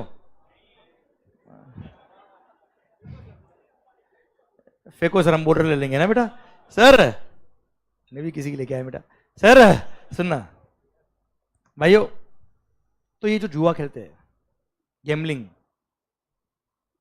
सट्टा खेलते, सट्टा बैटिंग है ना, खेलते हो ना बेटा। सरकार ये अगर वेबसाइट आउट ऑफ इंडिया की है, अच्छा डोमेस्टिक वाली वेबसाइट है तो भी GST लगता है बेटा। ये अगर वेबसाइट आउट ऑफ इंडिया की है तो कोई एक्चुअली गुड्स तो इंपोर्ट हुआ नहीं बेटा, पर जितना आपने बैट वैल्यू लगाया है, जितने का जुआ खेला आपने, जितने का सट्टा खेला आपने बेटा, उस पर GST लगता है, ये समझाना चाह रहा बेटा यहाँ पे। हाँ है ना मालिक, क्लियर, जुआ खेलोगे तो GST लगेगा, और अगर आउट ऑफ इंडिया वाली वेबसाइट है तो भी GST लगेगा। ओके मालिक, समझे मेरी बात बेटा। ठीक है सर, कसिनोज वगैरह हो गए बेटा, है ना, ये सब स्पेसिफाइड एक्शनेबल क्लेम में आते हैं। ओके तो सर आउट ऑफ इंडिया की कोई वेबसाइट है, श्रीलंका की कोई वेबसाइट है बेटा, हाँ है ना, जिससे आपने जुआ खेला है, सट्टा खेला है, ऑनलाइन मनी गेमिंग खेला है आपने बेटा, तो उस पर GST लगता है। ऑल दो कस्टम नहीं लगता तो क्या हो गया, GST तो लगेगा। ठीक है पक्का, डन। आगे स्पेसिफाइड एक्सटर्नल क्लेम के बारे में बात और आएगी, तब आपको और अच्छे से समझ में आएगा, और समझाऊंगा अच्छे से बेटा मैं। ठीक है, यहां तक क्लियर, डन। तो सर यहां पर सेक्शन नंबर 5 सबसेक्शन 1, इसमें एक प्रोवाइजो एक्स्ट्रा था, और उस प्रोवाइजो के अंदर ही स्पेसिफाइड एक्शनेबल क्लेम की बात करी थी, वो भी मैंने आपको समझा दी बच्चों। ठीक है मालिक, clear, I hope charging section आपको पूरा समझ में आ गया, पक्का मालिक। चलिए सरकार, अब बात करता हूं क्या सर, सेक्शन नंबर 5 हो या सेक्शन नंबर 9 हो बेटा अरे इंट्रा स्टेट हो या इंटर स्टेट हो, GST कब लगता है, समझना बात को ध्यान से प्लीज सर। अच्छा यहां तक क्लियर है बेटा आपको, क्लियर। मेरा कहने का मतलब ये है कि बताओ GST कब लगता है, GST कब लगता है, CGST SGST कब लगता है, इंट्रा स्टेट सप्लाई पर। IGST कब लग होता है, इंटर स्टेट सप्लाई पे। अच्छा इंट्रा हो या इंटर छोड़, पॉइंट ये है, C और S हो या I हो छोड़, GST कब लगता है बेटा, सप्लाई पे बेटा। आवाज नहीं आ रही है, कब लगता है सर, मतलब ऐसा कौन सा इवेंट है जिसके होने पे ये टैक्स लगता है, सर ऐसा कौन सा इवेंट है जिसके होने पे ये टैक्स लगता है, जल्दी बताओ। अरे GST लेवी कब होता है भाई, supply. So what is the taxable event under GST, supply. What is the taxable event under GST, आवाज नहीं आ रही सबकी सर। टैक्सेबल इवेंट का मतलब क्या होता है बेटा, वो इवेंट जिसके होने पर कोई पर्टिकुलर टैक्स लगता है। GST के अंदर वो इवेंट कौन सा है बेटा, कहां लिखा है, चार्जिंग सेक्शन में लिखा है बेटा, सेक्शन 9(1) में पढ़ा हमने कि इंट्रा स्टेट सप्लाई पे GST लगता है। क्या लिखा, मैन्युफैक्चर पे GST लगता है, क्या लिखा, सेल पे GST लगता है, क्या लिखा, सप्लाई। IGST में क्या लिखा, इंटरस्टेट सप्लाई पे IGST लगता है बच्चा, हाँ है ना भाई। तो इंट्रा हो इंटर हो, सर C और S हो या I हो, GST लेवी कब होता है बच्चा, आवाज आ रही, कब लगता है। तो वो इवेंट जिसके होने पे कोई पर्टिकुलर टैक्स लगता है इज कॉल्ड टैक्सेबल इवेंट, और GST के अंदर वो टैक्सेबल इवेंट क्या है, बताओ। कस्टम कब लगता है, import of goods and export of goods, तो कस्टम्स के अंदर टैक्सेबल इवेंट क्या है, import of goods and export of goods. Excise का टैक्सेबल इवेंट क्या है? Manufacture of goods. Sir sales tax VAT का टैक्सेबल इवेंट क्या है? फंडे समझो सर आप। हाँ है ना सर, टैक्सेबल इवेंट क्या था शायद आपको समझ में आ गया बच्चा। तो बाकी के एक्ट मैंने नहीं पढ़ा है, फिर भी आंसर आपने दिया है मेरे को बेटा। मैं आपसे ये चाहता हूं, इंस्टीट्यूट आपसे ये चाहता है, क्लियर, कि दिमाग आपका चले, बुक्स की लैंग्वेज नहीं बोलना है रे। बुक्स में लिख दिया और आपने याद कर लिया, आपको कुछ भी नहीं आता है सर। समझे आप मेरी बात? आपको फंडा ऐसा समझ में आया कि आपका दिमाग काम करे बेटा, that's what is called education. और क्या है? ठीक है sir. So taxable event under GST is, आवाज अच्छे से नहीं रही है, taxable event under GST is, what do mean bye supply? is defined in section number 7 of the CGST Act। क्या डिफाइन किया मालिक? सेक्शन नंबर 7 में डिफाइन किया कि सर सप्लाई क्या होता है। तो आप मुझे बताओ सबसे इंपॉर्टेंट टर्म अंडर जीएसटी क्या है? सप्लाई। क्यों? सप्लाई होगा तो जीएसटी एक पढ़ने का मतलब है सर। सप्लाई है ही नहीं, there is no point of any GST at all.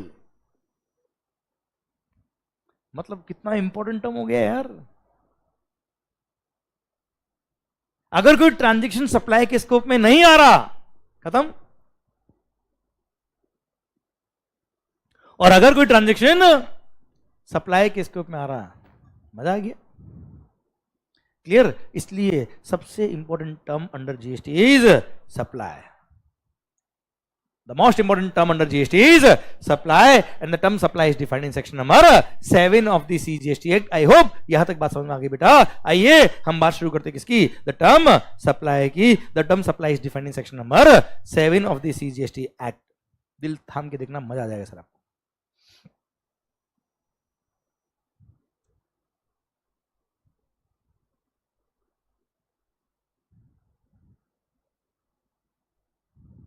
Supply. अच्छा एक मिनट, ये देखना आप ध्यान से, एक मस्त चीज पढ़ता हूं। Section number 7 sub section number 1। यार एक चीज बता मुझे, ये सब सेक्शन 1 है या क्लोज 1 है? यही अगर ये लिखा होता अब क्या होता? क्लोज होता या सब सेक्शन ए होता?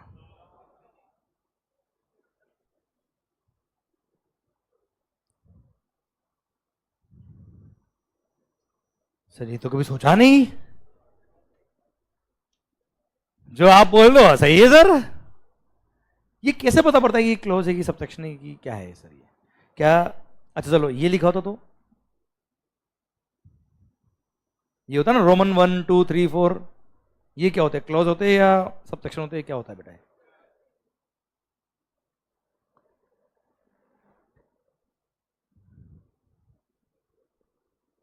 पॉइंट समझ में आ गया आपको मेरा यार? क्वेश्चन समझ में आ गया बेटा? तो ये देख के डिफाइन नहीं होता है, पहली बात तो ये। ठीक है, ए लिखा है, बी लिखा है, 1 लिखा है, रोमन 1 लिखा है, वी डोंट केयर। ऐसा पता नहीं पड़ता है कि सब सेक्शन ही क्लोज है। एक छोटा सा एग्जांपल देके समझाने की कोशिश करता हूं।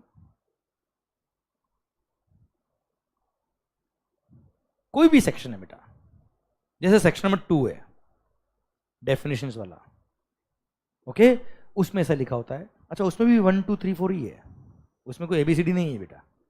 ठीक है, समझना। वहां पे ये लिखा होता है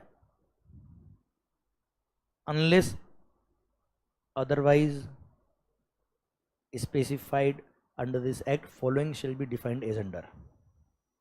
ठीक है, ऐसा लिखा होता है कि अगर कहीं पे कुछ लिखा है स्पेसिफिकली तो बात अलग है, अदरवाइज इन वर्ड्स का मीनिंग ये होगा। ठीक है, फिर आया 1, फिर आया 2, इस तरह से आया। ठीक है, अभी हम सेक्शन नंबर 7 सब सेक्शन 1 देखते हैं बेटा। यहां पे लिखा है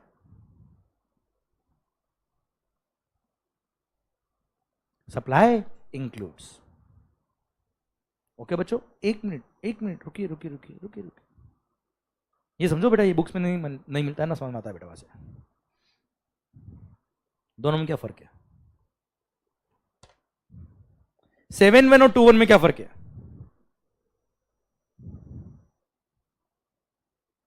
भाई साहब, टू जब शुरू हुआ है एक लाइन लिखी हुई है, उसके बाद वन लिखा हुआ है। नहीं अच्छे से हाँ नहीं आया यार, जबरदस्ती आनी चाहिए बेटा मेरे को यार। समझ में आ रहा है कि नहीं आ रहा भाई? सर सेक्शन नंबर 2 जब शुरू हुआ है, आप देखिए ध्यान से, वह एक कॉमन लाइन है which is applicable on 1 2 3 4 5 6 blah blah blah blah blah. But आप सेक्शन नंबर 7 में देखिए बेटा, 7 का कोई कॉमन लाइन नहीं है। दैट 7 1 फिर 7 2 फिर 7 3 7 4 7 5 नहीं है 7 6।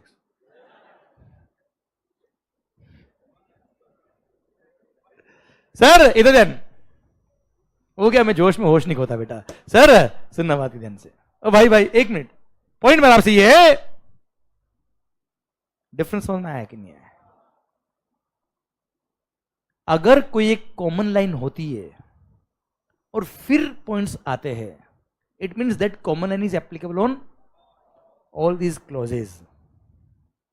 बट यहां पे 7 1 शुरू हो गया, फिर 7 2 शुरू हो जाएगा, पर 7 3 4 5। यहां कोई कॉमन गवर्निंग लाइन है क्या इनके लिए? कोई कॉमन लाइन है क्या बेटा? तो ये होते हैं सबसेक्शंस। क्या होते हैं बेटा? ये सबसेक्शंस। और यही क्या है? Clauses. Section number 2 clause 1, section 2 clause 2। यहां पे सेक्शन नंबर 7 सबसेक्शन 1 सबसेक्शन 2 3 4 5 है ना। अगर कोई कॉमन लाइन है उसके बाद अगर पॉइंट शुरू हो रहे तो वो क्या है बेटा? क्लोजेज है। अब भले वो ABCD हो, भले 1 2 3 4 हो, उससे फर्क नहीं पड़ता है, ठीक है। पर डायरेक्ट अगर ब्रेकअप कर दिया, मतलब कोई कॉमन गवर्निंग लाइन नहीं है, तो क्या है बेटा? वो सबसेक्शन से। देखो इसमें कोई कॉमन लाइन नहीं काट दिया बेटा बीच में से, 1 अलग 2 अलग 3 अलग 4 अलग, कोई कॉमन पॉइंट ही नहीं सर इनका। That is called subsection. अच्छा यही रूल अगर हो तो भी रूल होंगे। ये अगर रूल होता तो सब रूल 1 सब रूल 2, यहाँ पे क्लोज A क्लोज 1 2 3 4, हाँ है ना। अब भले यहाँ पे A हो B हो, रोमन वाला A हो रोमन वाला 1 हो, कुछ भी उससे फर्क नहीं पड़ता। अभी समझ में आया बेटा आपको ये? अच्छा ये बात केवल नॉलेज की मैंने बताई आपको बेटा। एग्जाम में तो आपको क्या लिख के आना बेटा? ऐसे लिख के आना बेटा, या 2 1 ऐसे लिख के आना। बाकी एग्जामिनर जो कॉपी चेक कर रहा है बेटा उसको पता होना चाहिए क्लोज है कि सबसेक्शन है बेटा, हाँ है ना। पर लाइफ में काम आती है बेटा बातें ये सब। क्लियर? समझे मेरी बात? अब लाइफ टाइम आप इस चीज को नहीं भूल पाएंगे बेटा। ओके बच्चों, चलिए सर मैं अपनी बात शुरू करता बेटा। Section number 7, section number 7 subsection 1 बोलता है क्या? Supply includes. क्या लिखा बच्चा? Supply includes. यहां पे A B फिर C फिर D। लिखना मत लिखना मत लिखना मत, कुछ चेंज करने वाला बेटा मैं। Clear? Section number 7 subsection 1 close A close B close C close D। क्यों क्लोज? हाँ एक गवर्निंग लाइन ऊपर आ गई, कॉमन लाइन बेटा सबके लिए, हाँ ना भाई। क्लियर? ओके चलिए सर, पहले क्या पढ़ेंगे बेटा? A, उसके बाद आता है डबल A एक्चुअली, मैंने इसलिए मैंने आपको लिखने से मना किया बेटा। ओके अभी रुको, आप डबल A भी मत लिखो बेटा, ठीक है। पहले A पढ़ ले बेटा हम लोग। Sir section number 7 subsection 1 close number A। चलो एक पढ़ने से पहले एक चीज और बताओ, D भी था पर D था, अब नहीं रहा। D को काट के सबसेक्शन 1 A कर दिया, वो छोड़ो भी आप। ओके एक मिनट, ए भाई ये A B C जो भी है वो पढ़ने से पहले ऊपर क्या लिखा बेटा? सप्लाई। सप्लाई इसका मीनिंग क्या है? Supply includes AAABC। इसका मतलब क्या है? इंक्लूसिव डेफिनेशन है, इसका मतलब क्या है? मेरे कहने का मतलब यह है कि AAAB और C ये ही है या ये भी है? ओनली या ऑल्सो? पक्का? और यही लिखा होता supply means, my life means you, तुम ही हो। माई लाइफ इंक्लूड्स यू, तुम भी हो। हाँ ना भाई। सर यहां पे क्या लिखा है? इंक्लूड्स, हाँ ना बच्चों। Clear? Sir it means this definition is not exhaustive, this is inclusive definition. मतलब law makers are so smart, so smart, क्योंकि इनको पता है नया एक्ट बन रहा है। और देश के लोग जबरदस्त स्मार्ट है बेटा, वो और भी होशियार है बेटा, डबल होशियार, उतना डेढ़ होशियार वो। क्यों? अगर कोई ट्रांजेक्शन सप्लाई की डेफिनेशन से गलती से भी बाहर हो गया, खत्म, हम तो जीएसटी लगाएंगे ही नहीं। क्यों? जीएसटी लगता ही कब है साहब? और ये सप्लाई नहीं है, तो लॉ मेकर ने भी क्या बोला, हमने तो यहां कहां लिखा कि यही सप्लाई है, ये भी सप्लाई है, जो नहीं है, जो है वो तो है ही है, और जो सोच रहे हो वो भी हो सकता है ना बेटा। यस, गुड, समझे मेरी बात। वैसे लॉ मेकर था सो स्मार्ट कि उन्होंने इन क्लोजेस में सब कुछ कवर कर दिया बेटा, कुछ छोड़ा ही नहीं, पर फिर भी नया एक्ट बना, इसलिए इंक्लूड्स लिखा है। अब शायद कोई भी एक्ट अगर आप पढ़ेंगे, जब डेफिनेशन आप देखेंगे, जरूर आपका ध्यान जाएगा कहां कि मीन्स लिखा या इंक्लूड्स लिखा है ना भाई। अब तक हम डेफिनेशन पढ़ते वक्त ध्यान ही नहीं देते कि इंक्लूड से कि मीन से जो है वो पढ़ो फटाफट, हाँ है ना भाई, क्लियर। आइए बच्चों, supply includes close number A, section number 7 subsection 1 close number A. क्या कहता है, बात कर ले बेटा। आइए बच्चों, क्या बेटा, बस समझ में आ रहा बेटा आपको ये? ओके, यहां लिखता हूं मैं।